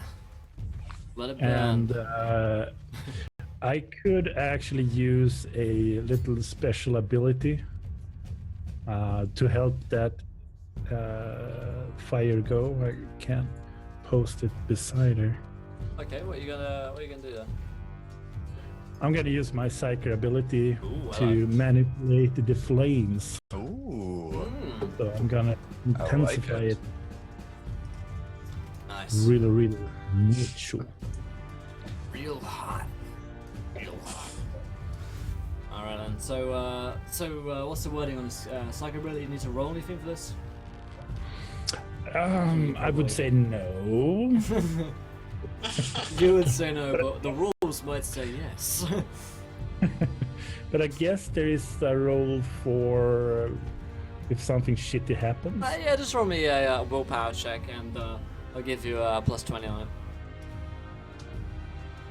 Pretty please put it on the top. Oh, that's Yeah. more like it. So yeah, you managed to do this. So imagining Siniska, you kind of just like lob some fire down into it, like throw a lighter into it, and it's kind of going up. It starts to take fire pretty well, and the thousands of spiders like screeching out in agony. But Skagav, how does Volkart make the fire really go? What does that look like? Because I don't know if we've seen Volkart use a psychic power before. No, I think he done it once before, once, but there was no one with him. So he kind of goes and goes past the Lucius and says, "Maybe I can help."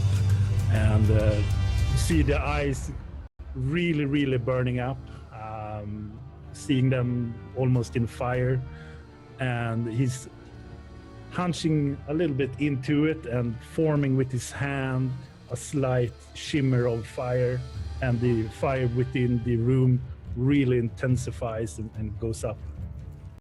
Nice, that's pretty awesome. And thanks so much to 7 Radio for following. Welcome, my friend, to the adventure. You, sir, are a gentleman and a scholar. Oh boy, thanks for following. Oh, zoinks. Should have thanks, my added friend. to the Twitch alert instead. Yeah, I Who's just should. need a Scooby face? Yeah. Oh I should god. get a One Scooby, one shot. instead of it being like "Welcome, mortal," it should be like "Oh boy, thanks for following." So, Like, thanks for following, man. oh, like, that's great, Scoop. Really? Oh, we've got the whole cast now. So as on that bombshell, you guys kind of set fire to the place, and like you say, all this alcohol just sets fire, and all these spiders are screeching, and the fire starts to kind of work its way up. It needs a place to go, it needs more fuel, and you guys just run out, and you run out into these tents again, and you're in these, you're back outside, and you're up in these pavilions, and as you look around you, you're back up here where you were previously. In these kind of orchards, but they're orchards covered in like tents and like pavilions everywhere. So everything is in this like dark dappled shade. So you're not really sure how the trees really grow about direct sunlight, but they all seem to be here growing very nicely. All these apples here. There are spider brides walking the field still. They don't appear to as of yet be aware of what is happening down there, but you are just like running out. So you see off in the distance your mammoth. Mammoth face standing off, just where you left him, basically. And of course, if you guys don't know, the mammoth mount was a donation for one of our players. So that is why we have a mammoth in Dark Heresy. But it also makes sense because there's a circus going on at the moment, and there's all sorts of animals out in the circus. Makes perfect sense. So you guys are running out. Are you heading straight for the mammoth, or what's the plan here? Oh, I'm heading straight for the mammoth. I'm actually going to hug it as soon as I turn up. I couldn't be happier to see it. So you hug This him. hug is like, lovely mammoth. It's like, oh hi, good to see you. So you've got 4 legs, you've got 2 eyes. That suits me just fine. Can you just take us somewhere safe, please? Just Whoa. anywhere away from freaking spiders. Why are all those spiders following you? I don't know. I just want to get rid of them. Okay, I mean, yeah, I guess it's kind of just what I'm good for you guys, just taking you places, right? I guess you can get on. Thank you. Exactly what I wanted to do here. Poor Mammothie. He puts up with so much. So you climb onto Mammothine with Mammoth face. It also makes Please- sense. First time it's Please ever tell been me the heard. spiders that are following me are scared of mammoths. No, they're under your kind of control, so they just seem to like follow you upwards, and they're skittering up the mammoth. In fact, they're quite fond of him. They can Yeah. hide in his fur. Yeah. So actually, as you're riding atop Mammoth with Mammoth face, you see like in the fur, just like all these spiders crawling through him and Oh, stuff for like that. God's sake! They seem to have some kind of symbiotic relationship, where they're hunting down there's a little ecosystem going on, where they're hunting out they're hunting out like mites and insects which kind of like feed on the mammoth, and they're hunting on them, and they're kind of like, you know how sharks have those little fish that tag onto like really big sharks and like clean them and like eat the different like pests and stuff like that on sharks. It's a bit like that actually. Works pretty well for him. Mammoth It's with good. Mammoth face. They can stay with the mammoth, and I'll go this way. That's fine. So, as you do this, Mammoth in the Mammoth face, he obviously says, because he is a speaking mammoth. So, where are we going? As you come out, it is late as well. It is evening time. So we need time for this ball thing, isn't there? Yeah, you've got to be on the other side of town in time. God, Daddy. And So you know, I- it does, as you're looking at the invitation, it does require a dress code. You do need suit and tie, and you do need to wear a dress if you're a girl. Thank you. And you're clearly armed and ready, riding a mammoth right now. Oh, we're just undercover acolytes here for the ball. You guys don't have mammoths? Oh. Where's your mammoth, peasant? Yeah. I thought everyone had nice. mammoths. It's the fashion. So It's all the rage. what are you guys doing? Don't try to do a posh voice. You know I can beat you at that. So, what's the plan? We need to find some decent clothing rather than riding a mammoth into a party. Right. Okay, would this be in the posh district by any chance? Yes, it is. It is. It's kind of in its own district, really. The Golden Palace is on the other side of town, but it's just kind of set aside from everything else. It's on the top of a hill, in the kind of the western end of town. Okay, so if we're going through like a really nice like area of town, we'll just go into one of the houses and borrow some clothes. All right. And possibly a suit for the mammoth. Okay. So that seems more than reasonable. You okay. So you go into a house. We can just do this as a kind of little vignette here. So you enter this house. You break into one. So what do you do when you get in here? You just roll me a stealth check, maybe if you're doing this. Give me a plus 20. There do appear to be people around in the house. Nice. Yeah, that's fine. I'm more comfortable with this. Okay. So let's see. I'll instruct the spiders to stay with the mammoth. They will not help with my stealth. Probably not. No. So yeah, on a 13 stealth check, you can nick some very nice suits and ties and dresses from this house. What color dress do you end up taking, and what color suits do you end up getting for the boys? Ooh. Any recommendations here? Any preferences for you two? White Tall, tuxedos. dark, and handsome. No, ruggedly handsome. You've got scars. Quite literally, haha! Okay, we'll get some really nice sort of like black suit and ties for the guys, but it's like they're trimmed with sort of like gold thread and silver thread. It all looks really nice. And I'll get myself a nice little green number. Nice. Okay, cool. A nice little green dress. Nice little green number. All right, then. So you nick these and scurry back to the mammoth, who takes you later on in the evening to. Oh, and I got a bow tie for the mammoth. There you go. Nice, very nice. So as you arrive this evening, late evening, it probably takes you like an hour or so to get there. It's actually, unfortunately for you guys, raining as you come in to the Golden Palace, and so you do have a little bit of a problem with being a bit damp. But fortunately, you can nick some umbrellas and stick them up.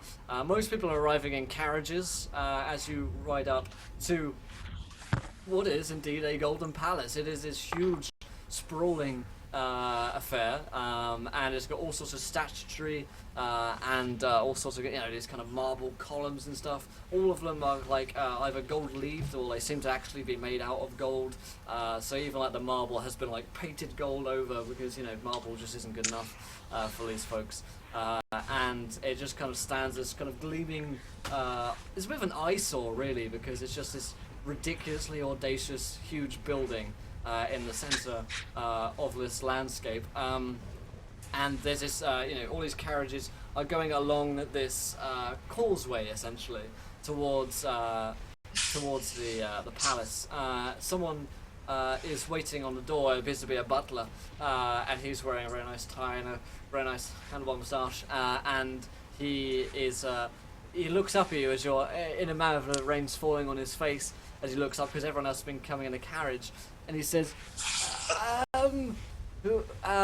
are you expected, madam? We are. We just like to arrive in style.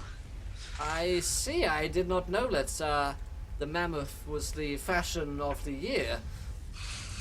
I set the fashion, darling. Do you have your invitation, miss? I point to Volkart. Uh-huh. He's on mute. Yeah, mute, drink. Got him. Damn it. And Volkart goes, yeah, and points at Lucius. who just kind of like takes a minute, remembers that he has the invitation, and quickly pulls it out and hands it down to the guard respectfully. Nice. And he says, and your names are? He's got like a little list.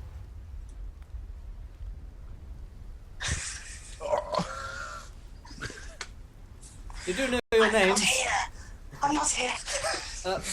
Madam, you seem to be in charge of this affair. Are you on the list?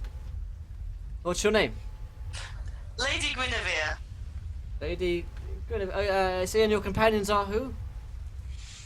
Oh, they're my guards. I wouldn't worry about them. Their names will not be on this. Will be my +2. Okay, very well. He looks down the list. There isn't a Lady Guinevere on the list. There could have been some mistake, or why wouldn't you be on this list? Absolutely, there must be some mistake. Is there anybody else we can talk to in regards to this? Well, not really. I mean, that's why I'm here.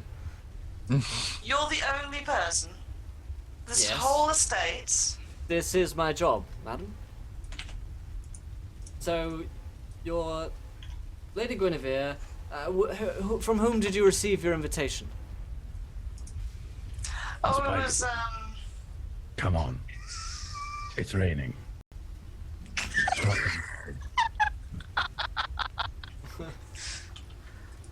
from the Spider Queen herself. The Spider Queen. I see. And is she going to be in attendance herself? I believe she has a very hot seat at the moment, so no.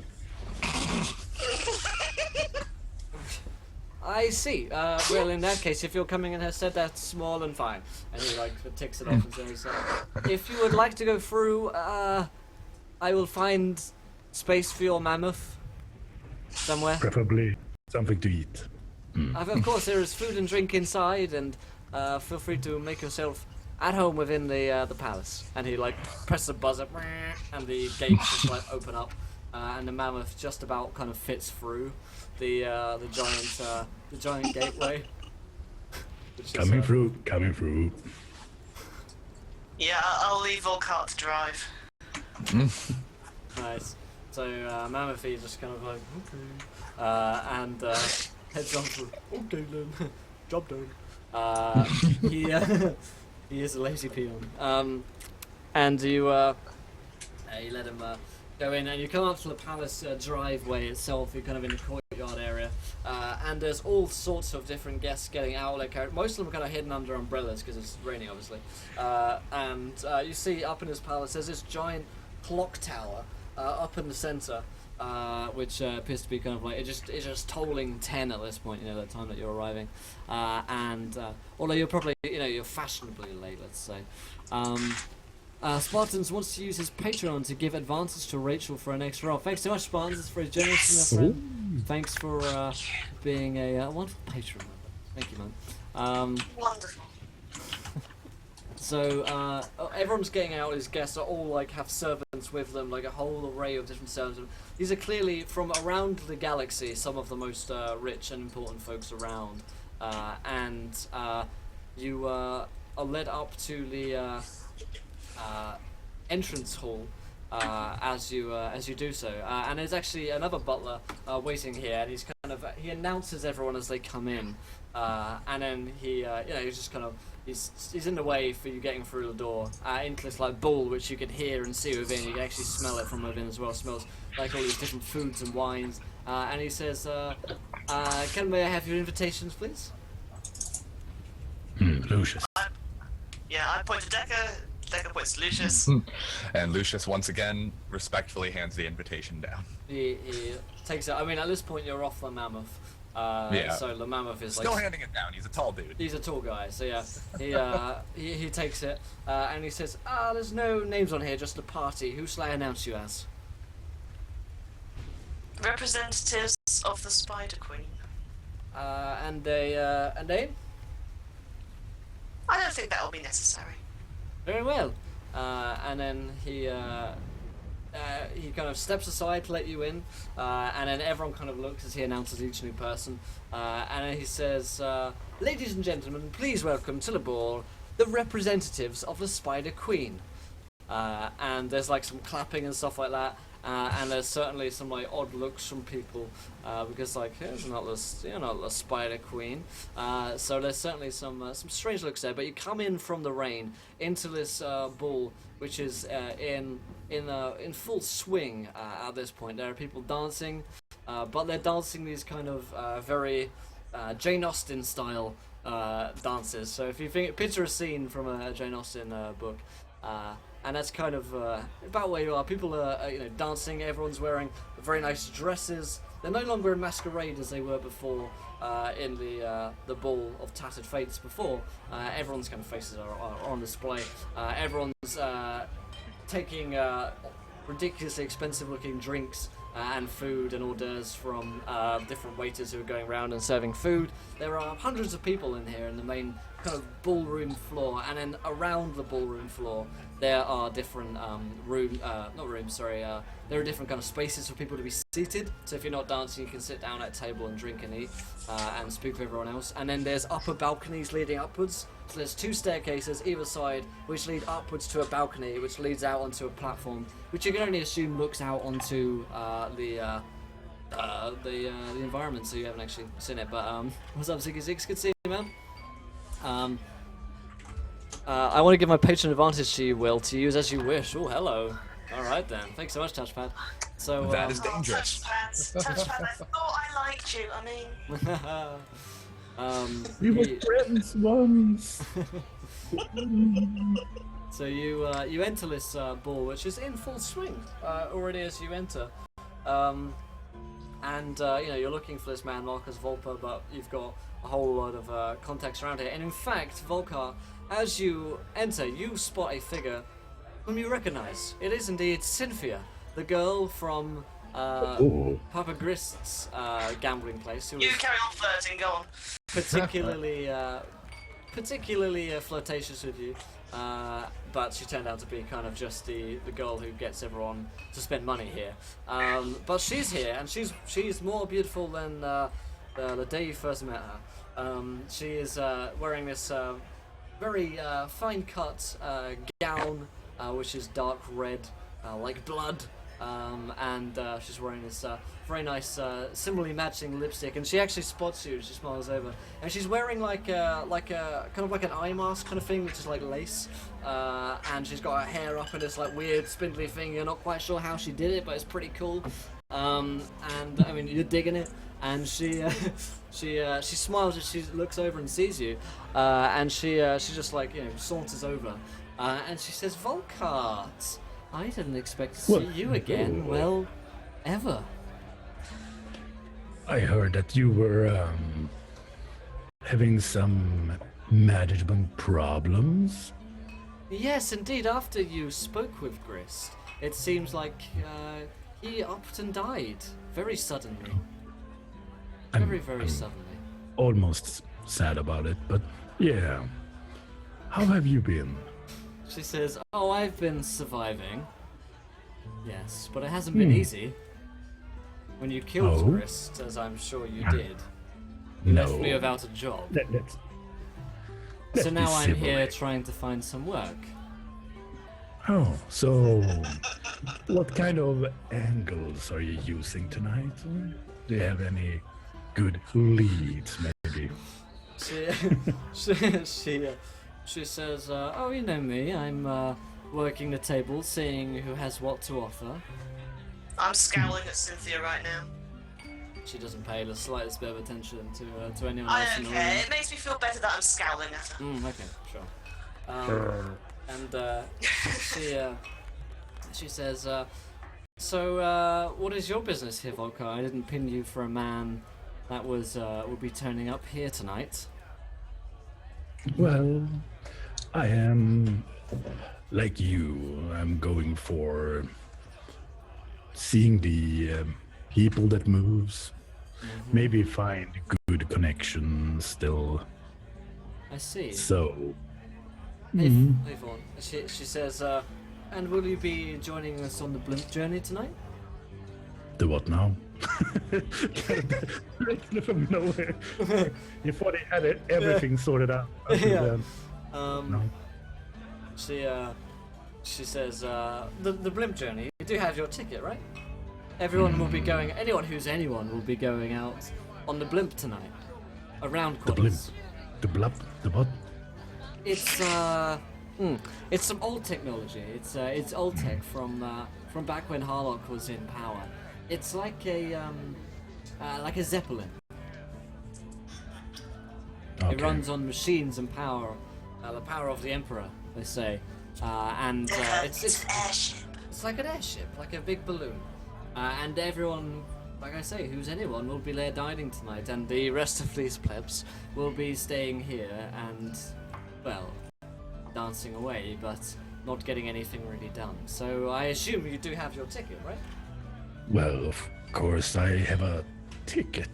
That would be strange. Because if you didn't have your ticket, Hmm. then we could see about getting you one. I might be needing one. Coming down. Yeah. What's up, Ryan? So she says, well, in that case, then let's see about finding you a ticket. If you give me a while, I'll see what I can do. About. Yes. Yes. Sounds good. Of course, that wouldn't come free. No, of course not. Then he kind of leans in. Yes. I know. She says, like I say, I'm looking for a job. I have good connections elsewhere. All right, you put in a good word for me. Of course. And she You know, she nods and heads out back into the crowds, and you know, starts working her way through different people. And you guys are left, you know, with an open ball. You can go to the tables and drink. There's also a bar where people are serving alcohol, and like I say, there's a balcony leading upwards, as well as a dance floor as well. dance? No. Alcohol? Oh, yeah. Yeah. Open bar. Come on home. So yeah, you go start drinking. Lucius, what are you doing? I'm not doing much. I'm just kind of following people around. Joe? Novia. He's been the creep. Been a creep, yeah? Creep. Novia, what are you up to? I'll be following Decker to the bar. I'm just like, I've actually done myself up properly now. I've got my my jewelry on and everything, and I'm just going. You flirt with every single woman. What about the one standing right next to you right now? And he kind of looks around. Where? Who am I missed? Point made. You carry on drinking, mate. I'm gonna Ouch. go walk in the corner. The mad shots. Bang bang, she's down. Now. No getting back. And Novia kind of sees that Decker is doing the looking over his shoulder. Where? Huh? Oh, nowhere. Yeah, I will go and find a quiet corner, nicking a drink from a passing waiter on the way past, and I'll just drink my sorrows away. Not to mention the nervousness from all the spiders and everything. So there is a young gent who appears to be a pretty handsome looking guy. You know, you've been here for like maybe half an hour or so drinking in a corner, and he's wearing this like suit and tie, and he bows and says, "My lady, may I have the honor of the next dance?" As he like puts his hand out. Why me of all people? I'm not exactly in the best state. There's plenty of other attractive women around. You seem lonely. Good enough. I'll take his hand. I'll leave the drink behind. Okay, so you take his hand and start dancing. Although you you actually know this dance because you're a highborn, and you I am. you I know how to dance. yeah. So you dance with him. He introduces himself as Andrew, and Andrew is he's a fine dancer. He's a nice young man. And as you're kind of talking and dancing, you get to know him a little bit better. He's from a noble family here, the Salas, on what's this planet called? Quadis. There we go. Nailed it. Yeah, well done. And he's incredibly rich young man for his age. I mean, really, he's just inherited all his wealth, really. And he's made it clear that he owns a lot of land and a lot of influence here in Quadis, and he knows a fair few people. So he might be a fair contact to Plum if you're interested in asking me any questions. Nice. So, what kind of topics do you bring up? So I'll ask about sort of like maybe some other well-known people around town. If there's any people that I should be careful of, that sort of thing. Like trying to get general chit chat, but really trying to get information out of him. Okay, so he'll kind of general chit chat with you for a while. He'll tell you about if you're looking for kind of public figures, and of course there's like the border governors who will sound very boring to you. Then of course the up and coming politician of the hour is Marcus Volper, and he seems to be kind of seizing the reins of power. And he seems to be a very handsome and popular figure, and actually Andrew seems to look up to the guy quite a lot. Furthermore, if you're interested in the seedier side of things, then Papa Grist has been killed recently, he tells you. And says, yes, Papa Grist, he was this underworld boss who used to run the Wheel of Fortune, and he was murdered in his own casino. Earlier, really? Earlier this very day, from what I hear. Do we know who the culprits are? Just a few vagabonds, it seems like, although the police are after them, from what I've heard. And we've all got our eye on our properties. And he says, he's kind of boasting. He's like, and my personal guard are on watch 24/7 around the perimeter. So you can't trust anyone these days, can you? Like all the riffraff around here. I know, yes. I know, as you're like dancing around, he says, luckily we'll be away from them once the blimp is on the way. Have you got your ticket? I believe I've got a friend who's getting hold of one for me at the moment. Oh, well, if you don't have one, then I do have a spare. And he says, it's kind of, don't tell anyone, but I got stood up, and he like throws this ticket stub kind of into your hand. How could a person like you get stood up by someone? I could, he says, oh, it's family business. Purely political. Mostly, fortunately, my father wants me to see this girl, but you know what it's like. I can completely sympathise. So you're not married then? No, I am not. Are you from- Again, my parents tried to force me into it, but Who are your parents? I probably know them. I'll let you know when I get to know you a bit better. Mysterious. So are you from... You're from Quadis then? You're not from... You don't sound like a Quadian. No, I'm not from this planet. From where do you hail? Again, I'll tell you when I get to know you more. Alright then. He's like, oh, you're mysterious. This guy's shady like every NPC ever. I think Novi is being more shady than this guy is really. No, Sev, he is not a spider, for goodness sake.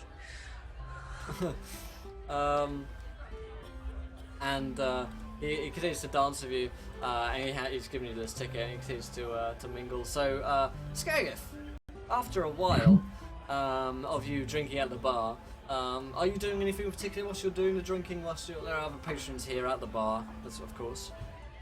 Yeah, Decker is trying to find out if there is any possible ways to kind of come into a conversation that he doesn't really creep into, but kind of makes a good. Yes, I could agree. I've seen that. So there's one story where there is this couple of people talking as a guy and they're trying to impress a girl, and he says, and they arrived in a mammoth.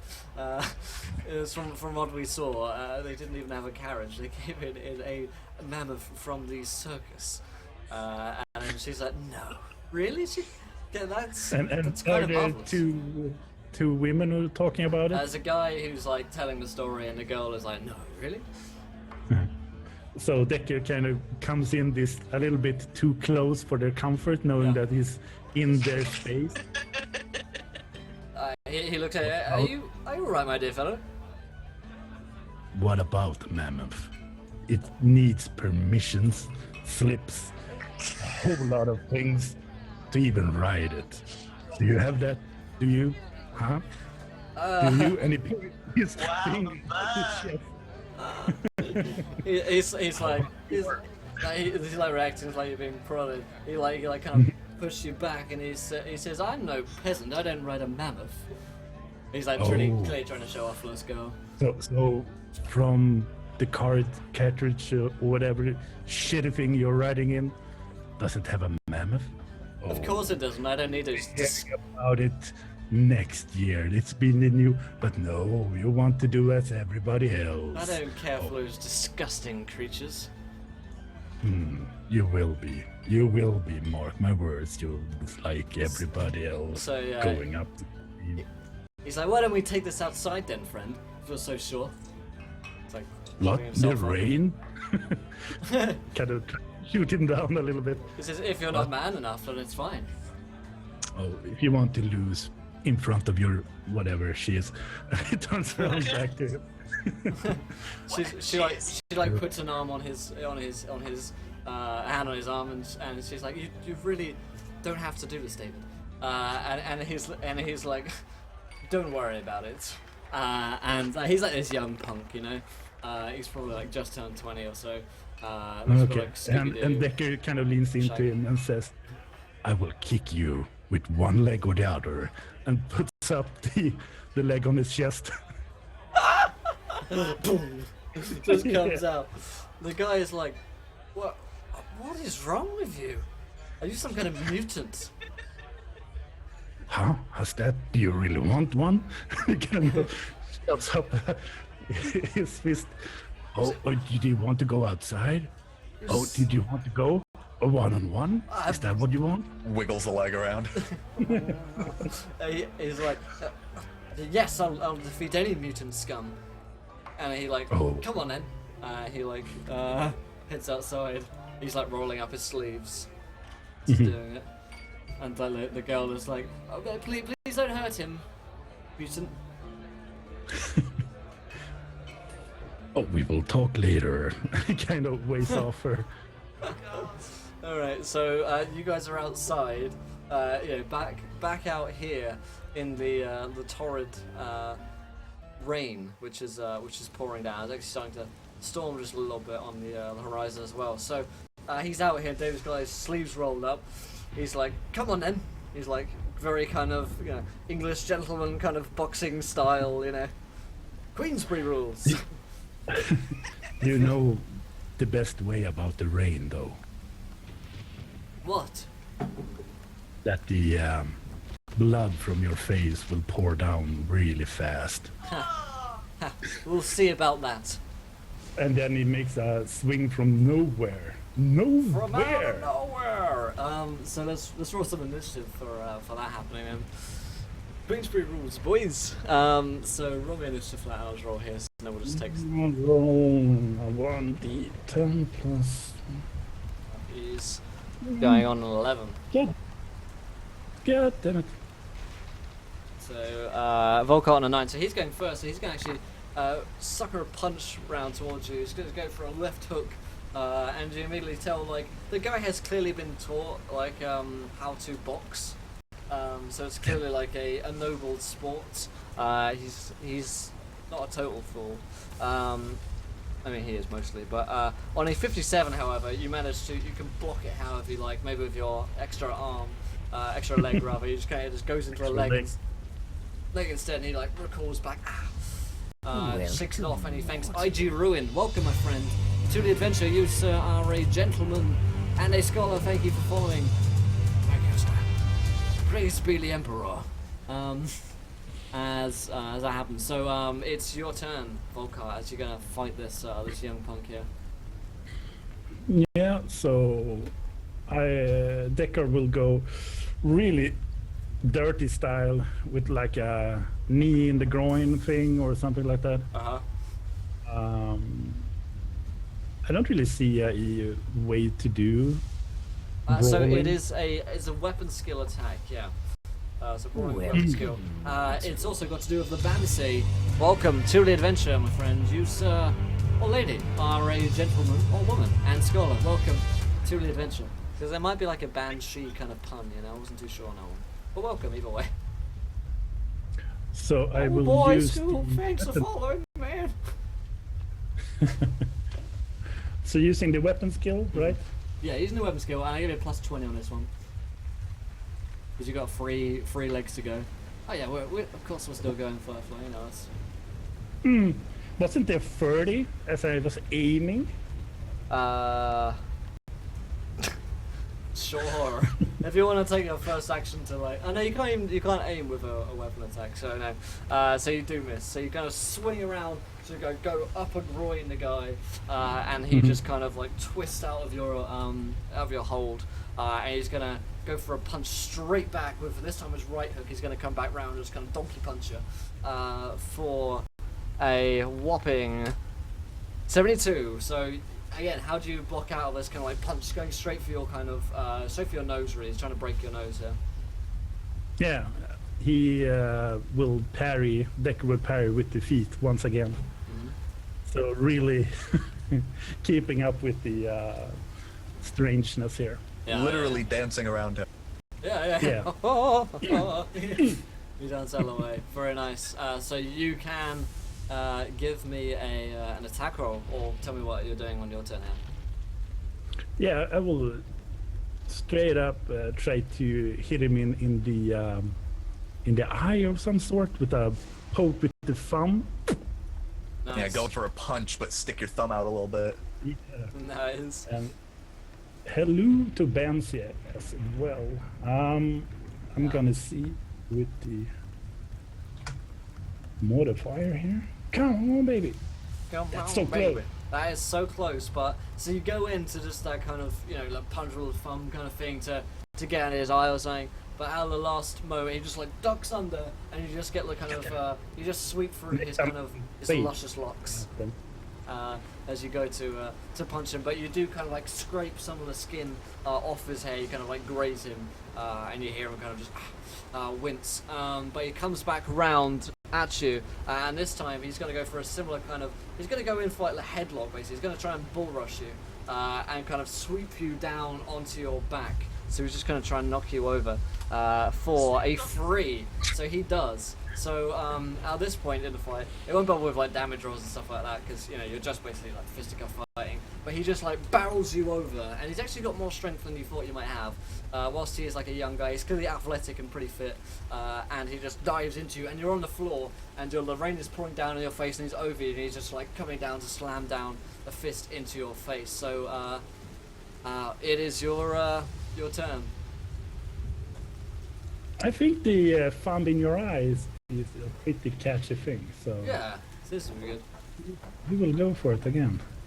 The thumb poke, classic schoolboy error ends of a crunch Oh, or yeah, thumb breaking. this yeah. one.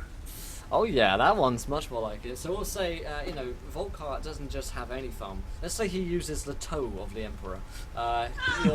Your third leg, which is melded to your body, you just kind of like you bring up and you're like shove it into the guy's eye, and he's like, he just rolls backwards because it's really jabbed him in the eye, and he just like recoils backwards off you, he's like clinging to his eye, and he's like just.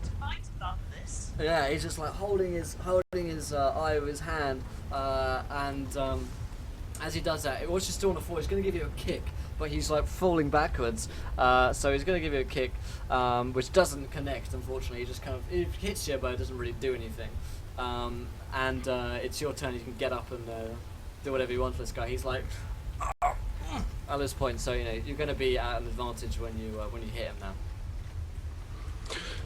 So we are hoping for low rolls, and Low rolls are real good. So we're trying to get to the target or less. It is good. Nice. So that is very good. So Aim it with the other eye. nice. So you just like poke him in the other eye, and like both of them are blinded as this happens. He's just gonna like blindly lash out. Because he needs to defend himself, but you can see he's going down at this point. On 62, he just kind of blindly lashes out towards you, and you just manage to avoid the flailing arm. At this point, you're going to be at a plus 30 to kind of KO this guy. Yeah. So now the nose, the thing that he wanted to do first, I will go for. Just go for the donkey punch to the nose. Oh damn it! Oh, just Damn a it. miss. So whether or not it's just he reflexively probably sees it coming out of the corner of his vision. He just managed to kind of groggily get out the way of your punch as this happens. So he's gonna once again blindly lash out, trying to fix his eyes, but to little effect on a 42 because he's blinded and he's at 20. So at this point, you don't even need to roll. You can just describe to me how you end this fight. Well, Decky don't want to end him. He just want to make really hence why I said restart. this fight. Yeah. So he will kind of hit his nose with an up to down angle, really breaking it down. Yeah. So be a gushing effect with the nosebleed. Nice. And then he will kind of turn him around and push him off into the room again. Nice. And tell him like, you have enough, and just put him off. Yes, yeah. So he stumbles back in as this happens. He's like, oh, bastard mutant. Actually, as you like throw him back into the fight, he like clears his eyes. They kind of finally come round a bit, and as you're like pushing him back inside, he like just draws this pistol, which like he shouldn't have on him, and he's clearly like really angry at you for having lost this fight. He just like draws the pistol, and like the small crowd which has gathered, you know, like the servants who are like, this is rather entertaining, and a couple of the guests who have come outside to see this action, Myself included. yeah, indeed, yeah. They everyone gasps as like he draws this pistol, which is like, you know, not Queensberry rules, man. And he just draws his pistol and he's gonna turn it to you, turn it on you, and like fire it off. And you know, you're standing here defenseless of a guy standing about 5 feet away from you with a pistol to your chest. You got a few Can I moments try to act. tackle him before he shoots? Yeah, that's what I was gonna say, But Lucius. still, he has very poor eyesight. True, yeah. Unless he goes full Volkart on it.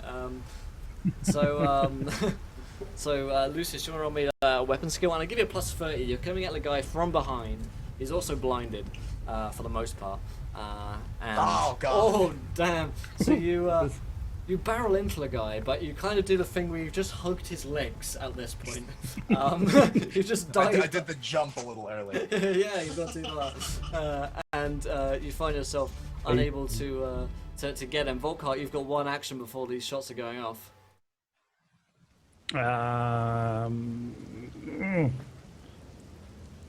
How far away is he though?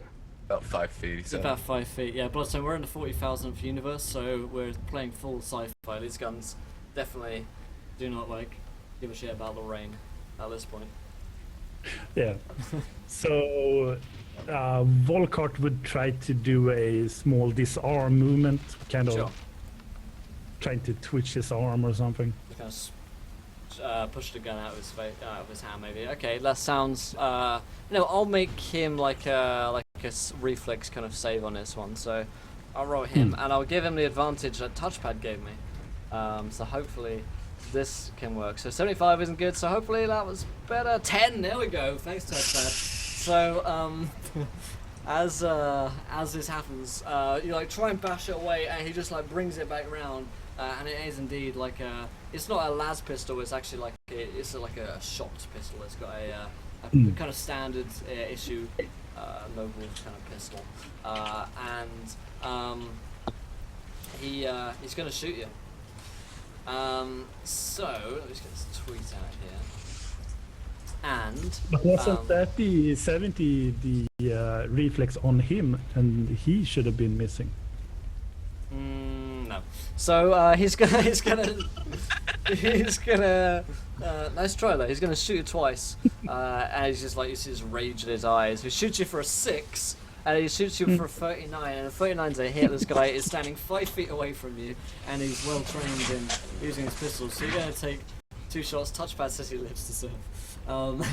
So as these shots come into you, you're gonna take a total of 8 and 11 damage. These 2 shots just go center into your chest as this happens.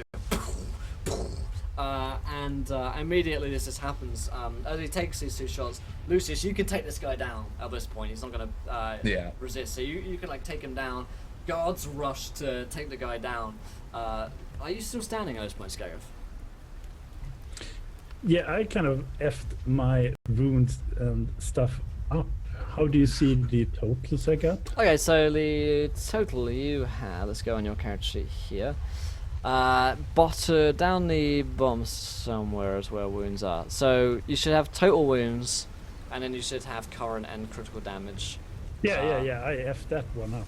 I put my own wounds on the total at all times. So Oh, so do you know what you were at? I want to believe somewhere over 10-ish, 11, 12. Alright, let's say you're an 11. But you took damage before, right? Yeah, so I should be at 0. Okay, so you're probably down Mm. at this point. Yeah. So Okay, so let's say you're a 0, and then you are like critically wounded. Your chest has been, shot to pieces basically, and you are but lying. is the leg okay? The legs seem to be fine. Oh, Don't worry about the You're leg. unconscious. You're unconscious, and the foot is flat against your face. Yeah. no, I'm not unconscious. Am I? No, you are. You were losing Aw. You were losing consciousness quickly, but Yeah. you You will are. be if you keep on doing that foot. Yeah, you are still like conscious. You've just been shot twice. Oh, once again, guys, I'm gonna mute you up because it sounds. You get shot twice, and you like sent flying backwards as like blood comes out. You are armored still, but you do have probably some of your armor underneath, and the leg does something to reduce the damage. But you are unconscious on the floor, bleeding out. And as this happens, medics are like rushing to him, but it all kind of like fades to black very quickly for Volkart as he's unconscious here.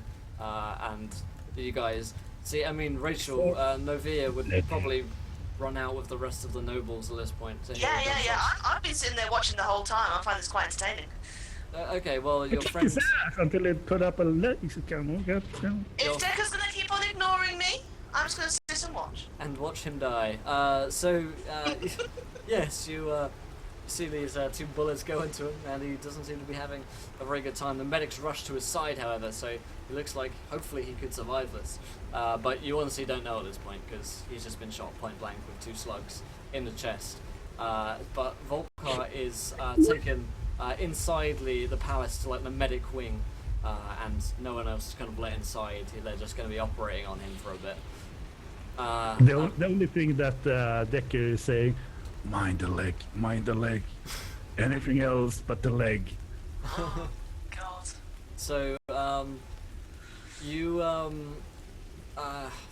were taken off here, and within the next like 20 minutes or so, like the commotion dies down. David is arrested and taken away by the police. You see the guard captain, female you've met before, actually arrest him rather, and take him off, and the ball kind of resumes. But seeing as it's on the hour, I'll remind you guys, if you're following along and you're enjoying the adventure, then do hit that follow button and join us. If you haven't followed before, then this is the perfect opportunity to do so, because we're here 5 nights a week, 9 shows a week. We play Dark Heresy, this game, every single week on this Tuesday slot, and in an hour's time we are playing the Pirates of Cold Harbor D&D 5th edition. So if you like some D&D, like some pirates, then we've got plenty of shows for you coming right up this afternoon. Of course, to see how many retweets are on as well, because every 25 retweets you guys get to decide what happens in our game next, and we are currently sitting pretty on a whopping total of 17, the perfect number. So if you haven't already retweeted, then we just maths Where's away. my iPad? We just maths away. And of course, every 100 followers, we have a viewer decision as well. So if you haven't followed, then join us. So at that point, we'll continue the game, and you, Volkar quickly fades to unconsciousness. But the 2 of you are back in the room, and you don't actually know where Volkar is at this point. You just know he's been taken off somewhere for surgery. And what are you guys doing whilst you're back in the room? Like, everyone is very shaken up by the whole affair. Everyone's talking about, who the guy who was shot was, who David was, and all this sort of stuff. So, okay, yeah, I'll just look up to Lucius and try and judge his expression and how he feels about all this. Just so much happened at once. He just looks like confused almost. Not really confused, actually. That's not the right word. I would say more concerned. Deeply, deeply concerned, because not only are we now down a man, but he has no clue what's going to be going on for the rest of our stay at this place. Yeah. Or how, like, what just happened is going to affect us, because on the roster, he's listed as one of your +2. Yeah. Andrew Is it? is still with you. Go ahead. Oh yes, of course. No, you carry on. Please. So Andrew says, did you notice, man? You seem to be in shock. Yeah, he was one of my guards, kind of. He's a family friend as well. Do you know where they might have taken him? Well, I imagine they've probably taken him to the medical wing on the blimp. It's the they have onboard medics there because it's dangerous to fly. So. Can we actually go and see him like now? Is that allowed? I know like once the journey begins he checks a timepiece in a few hours, a few minutes rather. He seems pretty shaken up too. Then I imagine we could try. Please, we need to get onto that ship. We need to check if he's alright. Yeah, of course. And there's like a dong dong dong from the bell tower, the big dong, and like it's now like 11, and the guests kind of the tickets please, and they start to head up on the balcony, up the staircases to where the balcony is. Everyone starts flooding their way up there, although those unlucky enough not to have a ticket are remaining behind. Of course, Novia has hers. Volkar is unconscious, and Volkar got a free pass. Yeah, and actually Cynthia arrives, and she just kind of slinks away through the crowd, and she says, anyone doesn't have a ticket, towards you and Lucius. Lucius, you might need to get a ticket. It'll save a lot of hassle. Just kind of nods, but he has no idea how to do that. She hands him a ticket. There we go, problem solved. She gives it to you, and then she says, Volkart's on board, so let's go find him. And Andrew's like, oh, Cynthia, so lovely to see you. Oh, Andrew, and they start kind of they start talking, they start playing. Raskillian says, hi guys, just logged in and I heard big dongs.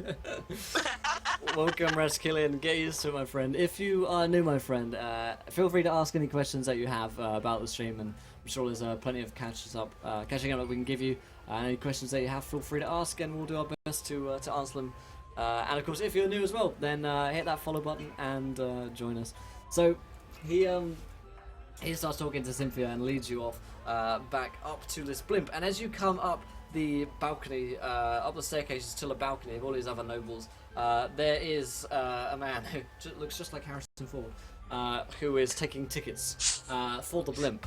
And you see this big Zeppelin, and it is in fact painted gold like everything else here. And it's like a huge steampunk style machine, which is like chugging away in life. It has like an upper deck balcony. It also has UVB 87. Welcome, my friend, to the adventure. You saw a gentleman and a scholar. It is in fact it's the UVB 87 blip. It's like, you see it's got that little mark on it, and it does.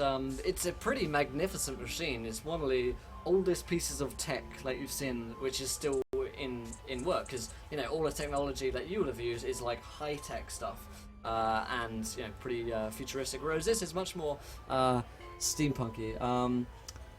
Nice. Taking Very hobbits nice. to Angmar. What a great name. Hey guys, that's Saint I brought me here. Welcome, Angmar. What's up, my friend? Like I was saying to everyone, if you are new, feel free to ask any questions you have. Great name, by the way. And if you are new, follow us to catch up with all of our shows. So, you do see this giant blip before you. There's a man taking tickets from everyone. Tickets, please. Tickets, please.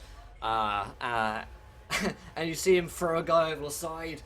He says, "No ticket." Tickets. No ticket. And then suddenly everyone's like, tickets, tickets, tickets. And he comes to you and he says, tickets, please. I have Gotta mine get your over. tickets. As does Lucius, assuming that he managed to get one. Thank you, ma'am. He takes your ticket. Yeah, you got one off Cynthia. She gave you one. Thank you, sir. Takes all your tickets. Checks them. All right, then. Enjoy your stay. On the Paradox Mercy, and he like gestures to the blimp. And you can kind of file up onto the gangplank up here, and you're up on this. It's a similar affair in that there are waiters here serving drinks and everything, but you up on this deck here immediately, where it's a lot colder because you're out and you're actually in the rain. But the kind of upper balloon of the blimp protects you from most of that. But there are inside areas as well. As you look here, you see one area which is clearly like a drinking area. There's another which is a smoking room full of gentlemen. There's another which is a room full of ladies to gossip and talk in. And there's all sorts of different people and rooms. Of course, there are less people here than there were before. Whereas before there were several hundred folks in the main ballroom. Only those of tickets are allowed on here, so there's more like 50 to 60 folks up on this blimp, yourselves included. And Andrew says, "Well, I suppose we should try and find the medical wing." And he sets out. By the way, can I just make it clear that in Volkhart's character sheet, I've just seen under conditions he has hashtag mammoth face twice. That's a thing. I'll show you guys. It's just here under conditions. Mammoth face on his character sheet. There we go. Dear Lord. All praise. Yeah, all praise the mammoth. You head onto this blimp, and he starts heading off in one direction. He actually talks to a waiter. He says, "Waiter, where is the medical wing?" And the medical wing's like, "Oh, over there, sir." And he starts to head off, and you quickly come through these different corridors. It's a bit like being on a ship, on like a pirate vessel, I suppose, but much nicer. So you're walking through like wooden corridors, and you come very swiftly to what you can see is marked as a medical bay with the first aid officer on hand. As you open up the door, you see that it's Dr. Zane, the doctor who fixed Windbjorn character's legs previously, and who's stuck on these prosthetic limbs. Who's actually he's working on Volkhart right now, who's clearly had he's got his shirt is open, and you see the bullet wounds. He's actually trying to take out the slugs from his corpse, no, body, Jeez. and Way he's- to put me down. Wow. But Volkhart is clearly out of it, high on anesthetics at this point, and all sorts running through his blood system. And so Zane turns. He says, "Oh, that makes sense. Yes, you're with this one before, this acolyte. I mean, Just stop talking. Just fix him. okay. I'll rush over to Decker. It's like, Decker, can you hear me? Are you okay? Is Decker You've got at all? for comedy's sake, you've got very kind of vague, woozy. There's a woman speaking at you. You don't know why.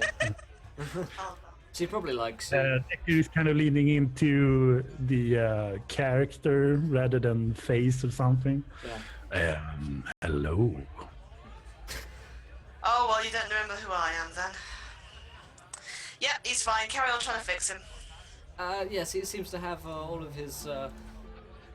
We'll see. All his legs. Yeah, I know. Yeah, Andrew looks at him. He's like, "What is wrong with that man? He's got 3 legs." I'll Wait. slide- What I'll did he slide say on to the about? doctor.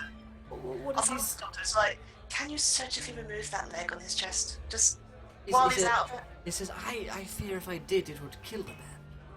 It's melded into his very It's body. not connected to his heart or his lungs, is it? I mean... Actually, I think it is, yes. It's Oh, melded into gosh. his body. I think removing it would be incredibly dangerous.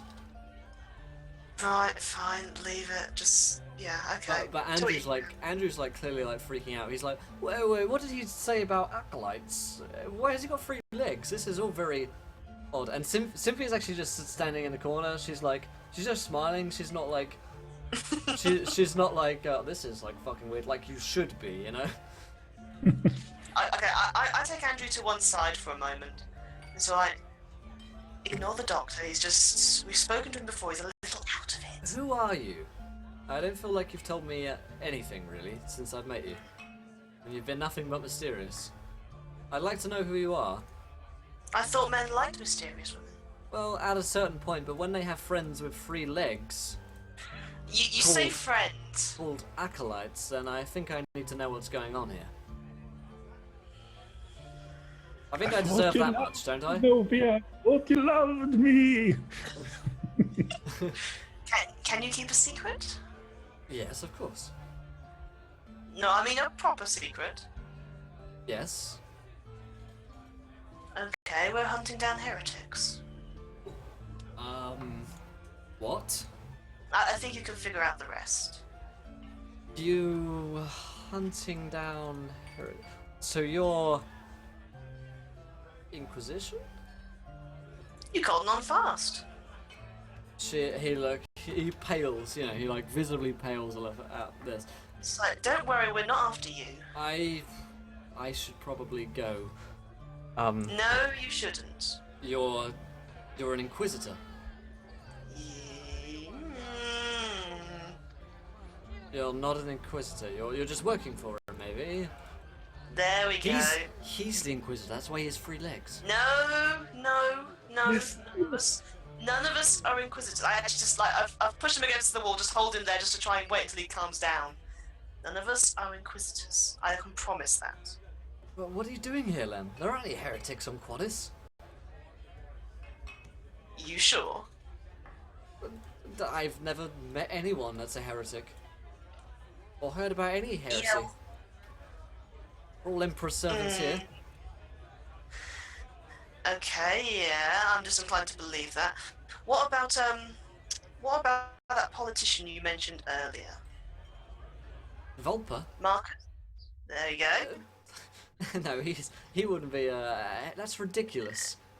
You sure? Yes! He's an upstanding fellow. He's Just, always... just think about it for one moment. Okay. I'm thinking about Are it. you sure? Yes, of Are course you I am. sure? Yeah, but think about it for a minute.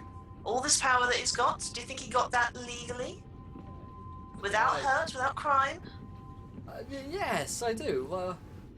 I don't have any reason to mistrust him unless you have some evidence against him, and I don't see why these accusations are anything but horrible accusations. I can tell in your voice that you don't believe that. I do. I have no reason to. Do you have any evidence against him? That's why we're here. Well, I don't know anything about that, or any heresy, or anything, so I should just go now. You can stay for a while longer. We promise we won't hurt you. Just act normal. I don't really want anything to do with the Inquisition. You won't have to have anything to do with the Inquisition if you just do as I say. Fine. Good. Act normal. Act as if you don't know anything about this. We'll do our job and we'll be gone. Fine, I need a drink. Go for it. I know I need one as well. He gets a waiter to bring him some alcohol. So what happens now? Your friend's been shot. Well, we can't do much until he's fixed. Well, it doesn't look like Do you that's know not if- going to be anytime soon, is it? Well, no. Do you know if Marcus Volpe is on board? Of course he is. Yes, Volpa's here. Do you know where we can find him? I mean, I could go and find him. If you want to get involved, I don't. then you can go and find him, or you can just tell me, and we'll go Oh, ourselves. I imagine he's just somewhere on the blimp. On the blimp. He's probably just somewhere around. I haven't seen him yet, but I know he's around. He'll be the life Okay. and soul. You won't be able to miss him. We'll wait here. You go and have a look, see if you can find him. Come back, tell us. If you can't find him, just come back. We'll have a look ourselves. Oh, okay. So as he's like, oh, okay, he heads off. You feel like a movement motion, like if you're on a ship, or like if you're on a plane, really. You feel yourself your body moving, just moving through space, even though you're not actually moving anywhere. As you hear like kind of whirring of cogs and machinery, kind of start to buzz and whir up, he starts to head off out there. Cynthia says, yeah, she says, have you told Grim about this? Not as yet, we haven't had much of a chance. But bearing in mind that no one knows who Agent Grim is, he's an undercover member of the Inquisition. The fact that she said that, I mean, I'm just giving up on that one. If she knows who Grim is by name, then it's obviously something that she knows. Does that we already are, so we're denying it. Does that strike Novia as odd? It probably would. Yeah. Yeah. How do you know about Grim? Just so we know we're on the same page. She says, oh, we've got lots of agents everywhere. I'm just a helper, hired help. You say helper. Yes. I help Define when helper. help is needed. After all, your friend's been shot. And you don't, with the greatest respect, appear to be have any plan. That's what you think. Well, then do enlighten me. What is the plan, if there is one? That's for me to know and you not to find out. Right, so there isn't one. Therefore... Yeah, there's no plan. Exactly. So, there is a point. That man, David, who shot your friend, who suddenly drew a pistol on him and suddenly decided that he wanted to fight, might be involved. The Seems thought odd had occurred to me. that he suddenly just draws a pistol on this man. And of course, Where is he now?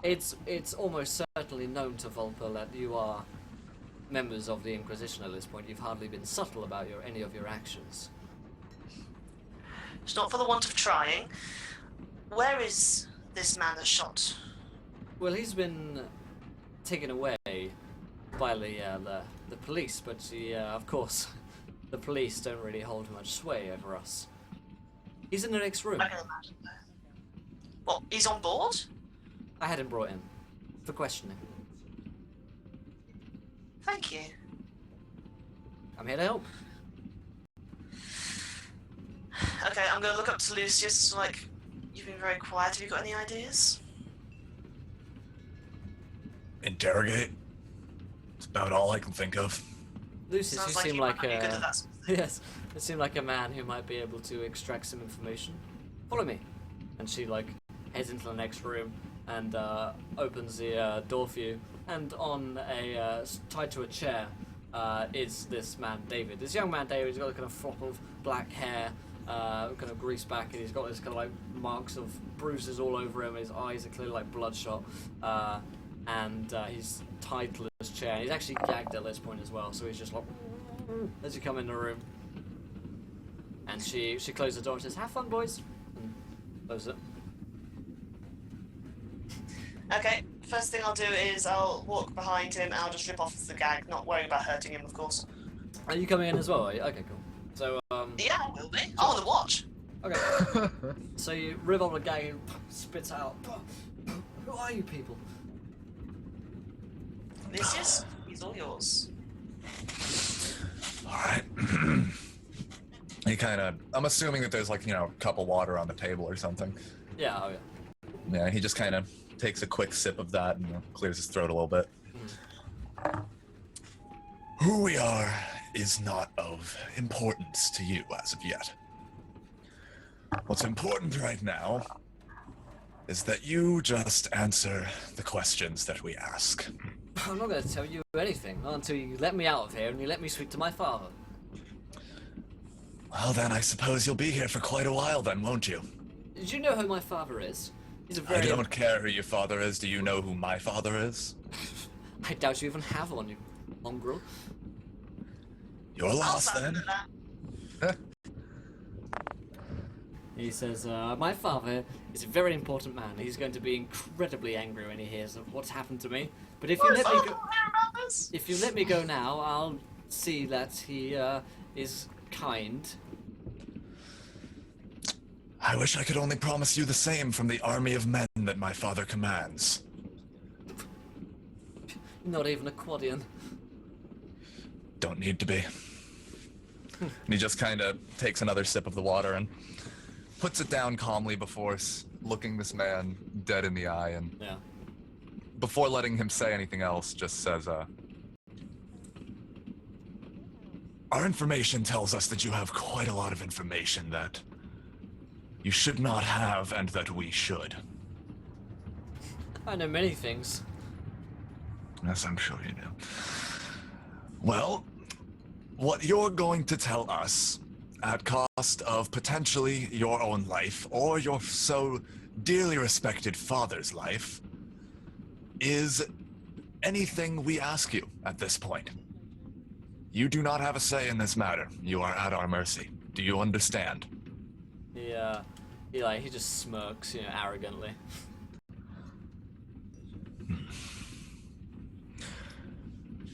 Lucius just kind of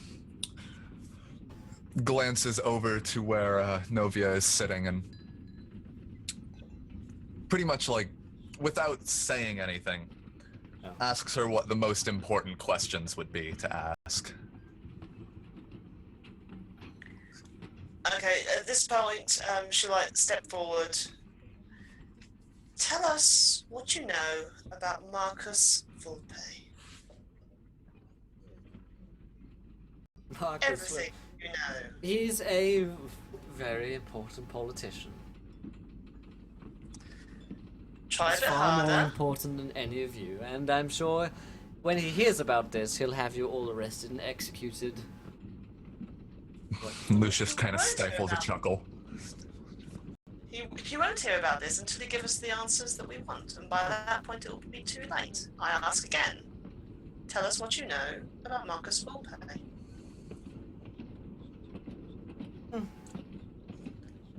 Lucius, please. Lucius just kind of stands up and walks over next to this guy. He doesn't have any of his weapons, but he still has his brute force, so he's going to walk up behind him, and actually, before he does so, he's going to ask for the piece of rag cloth, that was yeah. once gagging him from Novia. Yeah, I just chuck it over to Yeah. And now that he has it, he is going to, in a matter of a second, swing it around this man, wrap it around his neck, and tighten it as much as he can. Nice. Nice. He's just going to kind of hold it there for a few seconds. I'll hover over his face and let's try this again. What do you know about Marcus Volpe?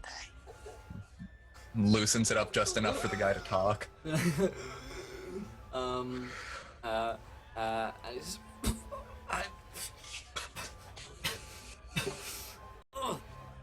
gonna tell you anything. Tightens it once more. Then loosens it.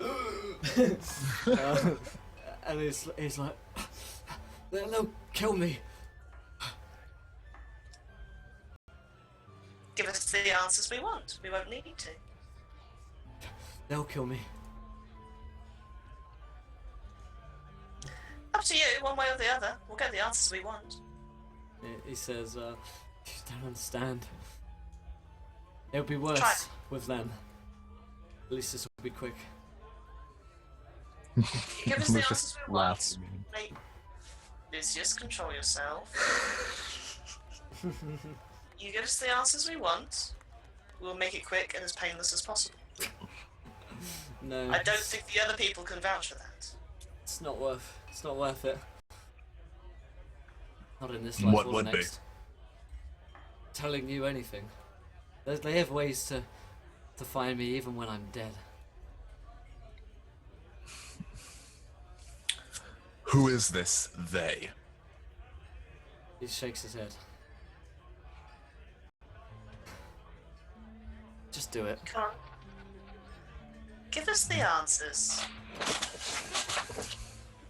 Yeah, roll Give us me. the answers we want. Give me a roll. You can roll me an interrogation check. Both of us or just her? In fact, you could roll me intimidation because you're intimidating him in interrogation. Resisting it. So both of you can roll. All right. Yeah, I'll give you a plus 20 because you got the guy tied down. What's up, Leo? 38, not enough for. I'm failing everything. yeah, It's not unfortunately. fair. So wait, do you want me to roll interrogation or intimidate? I believe interrogation is more to do. In fact, I'll let you roll interrogation. Yeah, I don't see why. Okay. That sounds like the exact skill that we want to roll. We're better at interrogation. Still with the plus 20? Yeah, still plus 20. Oof. No, look, so yeah, he shakes his head, and his mouth is shut.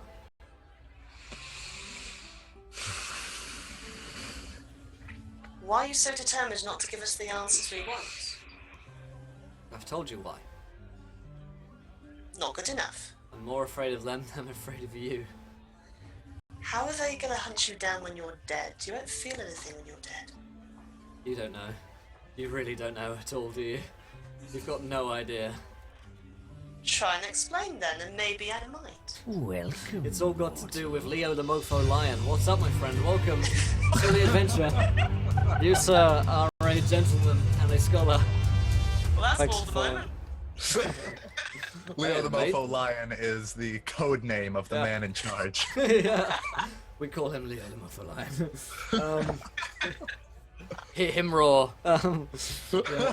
Yeah, he says, you really have no idea whatsoever what they've got planned tonight, do you? Oh, it's all gonna come out. What's gonna Right. come out? Every- I'm guessing we shouldn't be here, should we? Oh no, it's gonna go very, very badly. Very badly, very soon. In what way? Tell us. I'll let you roll me another interrogation. You do have that advantage, remember? Spartan I said. do, yes. We'll use that advantage now. Use it. Use a lose at perfect timing. Hopefully it shan't be wasted. Let it not go to waste. So, Oh, Nice. There we I'll go. say it's used up anyway. yeah, so There we go. nice.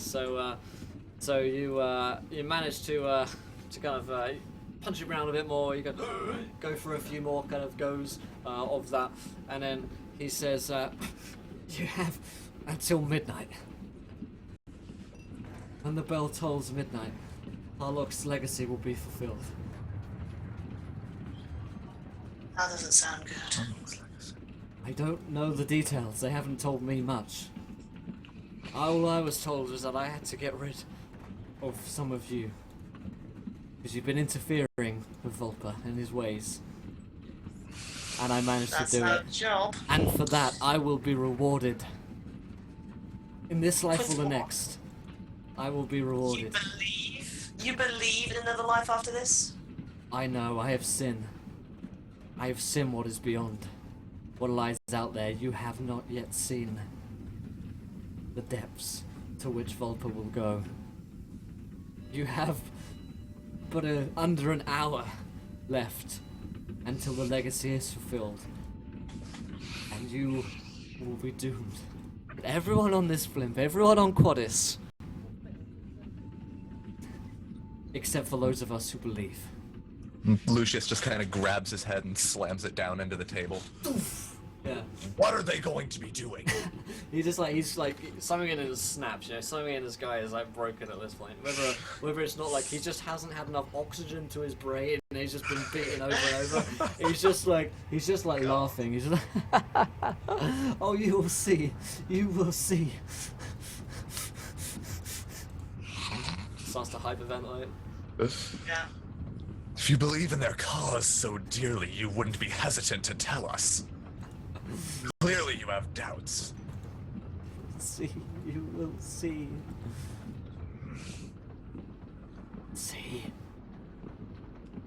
We've lost him. Time is Nevia ticking. Nevia looks at Lucius, just nods. Tock, tick, tock. And kind of tightens the rope again and keeps it tightened this time. Yeah. Time is ticking.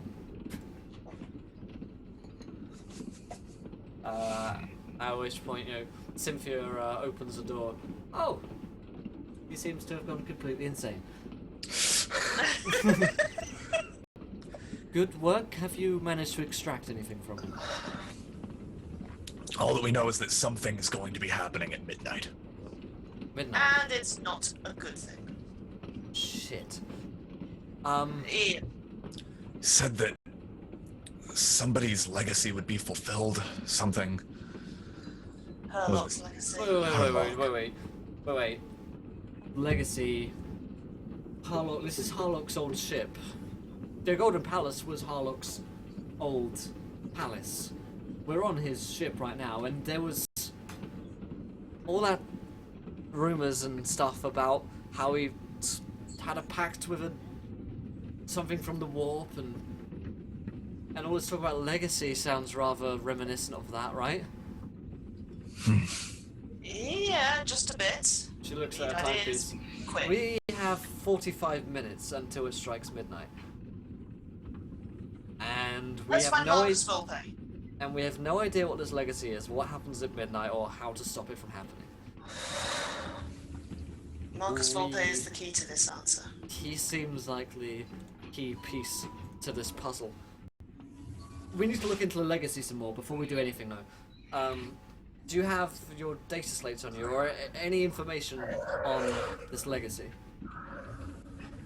We only have the basics, and I pick out my data slate and pass it to her. Yeah, she like looks through it. Yes, nothing new here at all. Hands it back. It's not good enough. Is there anything else? Anything at all? How about a little? Just hear muttering from the surgery. A little bit of wiki. There's always Decker's wiki, but I'd be cautious if I were you. It's drove him a little mad. His wiki, and like you head back into his like surgery room where Zane is still going on. His like effects are to one side, and she really cautiously like picks it up, and she looks at it, and this is really old data slate. She like brushes like some dust from it. It's like such an old thing. She said, "This is back." She kind of like scratches up like the serial number and stuff, which are like caked in grime and dirt. And she says, "This is from back when Harlock was in power." Yeah, this could actually be his data slate that he left behind. I'm not touching that thing. Find out what you can from it. All right. Get any information you can from it. At this point, Decker, you've been like, for the sake of the narrative, you get like injected with like super stims, and you're like, fuck, like your body just like, and your body just like wakes up, and you're like, I am alive, and then you look over at the bullet wounds have been taken out of you. You look over at the room, and you see that Cynthia has your wiki, like your beloved wiki. Right now. Decker kind of jumps and snatches it out of her. Don't touch my. It's like, whoa. She like. Decker, this is not a good time. You worry about your leg, we'll worry about the wiki. The leg is right here. Right here.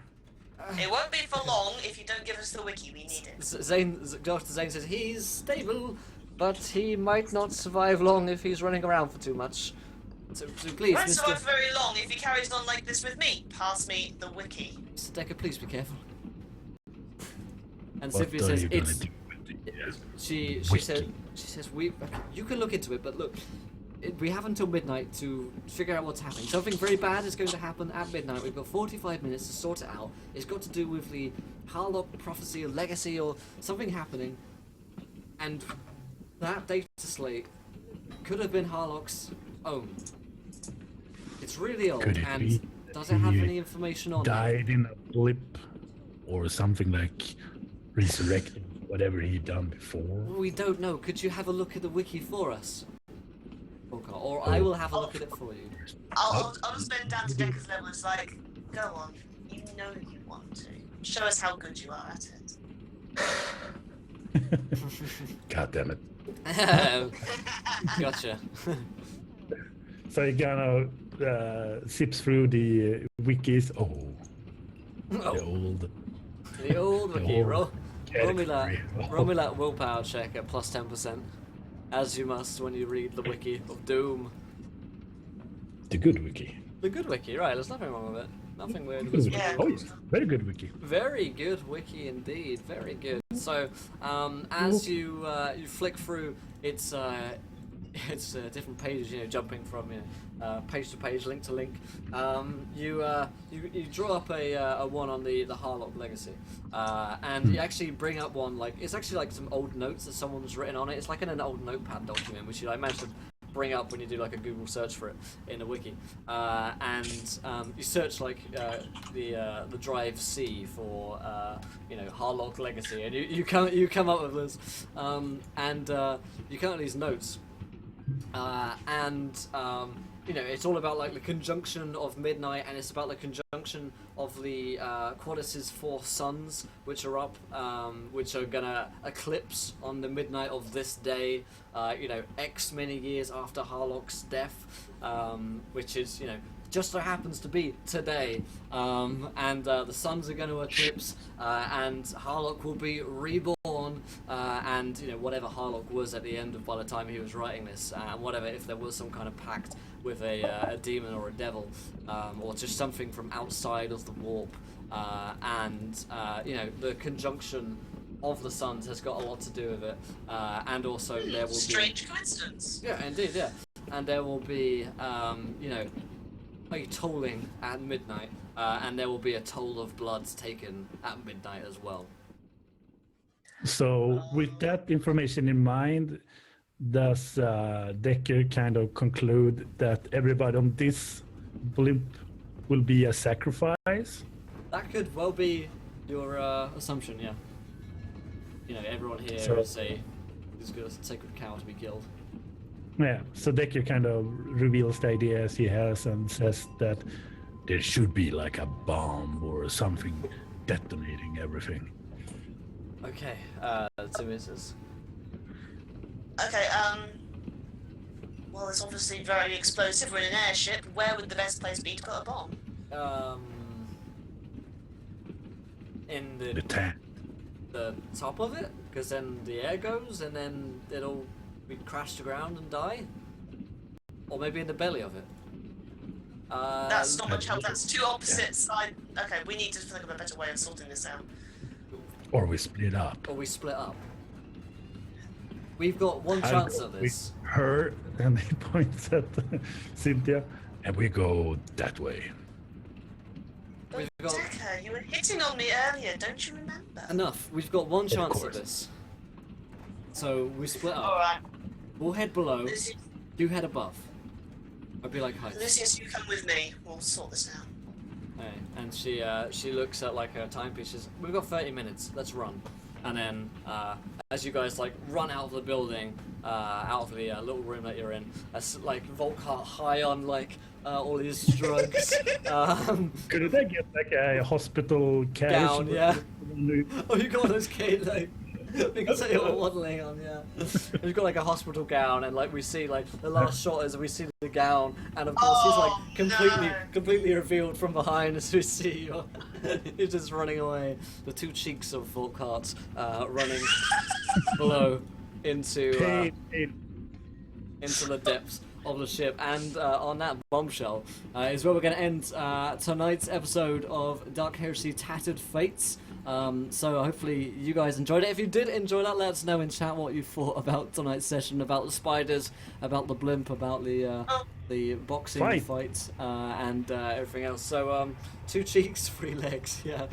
Oh, So, whilst we have finished this session, we are just about to move on to our next session of the Pirates of Cold Harbor over there, which is starting in just a few moments here. So don't go anywhere, just hang around for a few minutes when we get into our next game. So even though we're finishing, fear not, we'll be playing some D&D in a few moments here. But let's go around and do some hooks and plugs for our wonderful guests. So Rachel, do you got anything to hook or plug? No, I'm just usually lurking around in chat. I'm looking around a lot in Discord at the moment as well. If you follow me on Twitter, I usually drop off like loads of little art projects that I do as well. Nice. But no, I'll be lurking. Very nice, very nice. Skagif, what about you, man? I do my own Twitch. I've been starting up doing some one-shot modules, so Nice. that'll be coming up. And next week, I will do some RP twitching horror style with a couple of friends. Ooh, very On nice. Friday. Hello, girl. All right, then. And finally, Scarlett, what about you, man? You got a project you want to tell? Yeah, actually, I do have another little something. I've been working on a little homebrew world, and I was kind of telling you about this earlier Yeah. before the game, and been putting a lot of work into it. Made an entire custom, like, homebrewed a pantheon of gods, homebrewed a bunch of different creatures, homebrewed an entire planet, essentially, as well as the creation of the universe that it is in. And as of right now, in this moment, I'm actually thinking that it could be fun to work with some other people on this and make it a collaborative effort. So for anybody who has Skype, and if you would like to do a little home brewing in your spare time, I'll drop my Skype in the chat there, as well as my Discord tag for anyone who wants to add me on there as well. Nice. Very nice.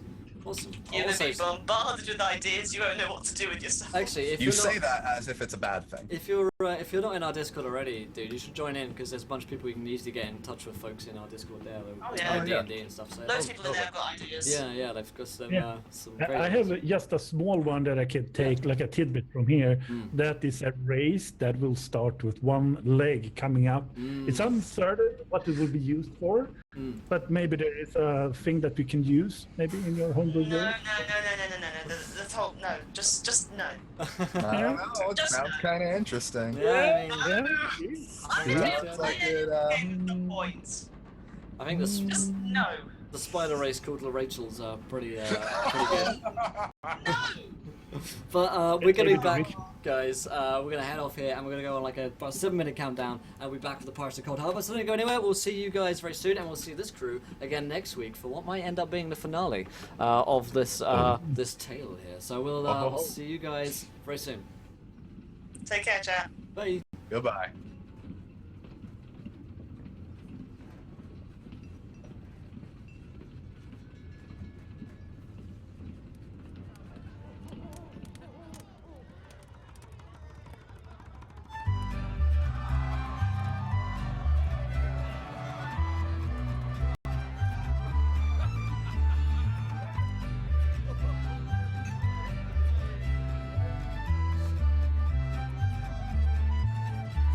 Now hear ye, oh you rascals, with the bellies full of pie, and listen to this tale of old where the heroes won't be high. Hey, he's the master of concealment and an adept at disguise. With uses when he's taking faster, husband wants to lie.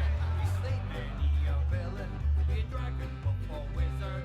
He's looted chests of all the best of treasures he could find. He's the undefeated champion of adventure, war and passion.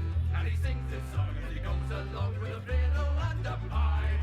The grass is green, the air is clean, a sweet lass by my side. There ain't no fun in looking so as trees are on behind. The world is full of monsters, well, but they ain't here at the time.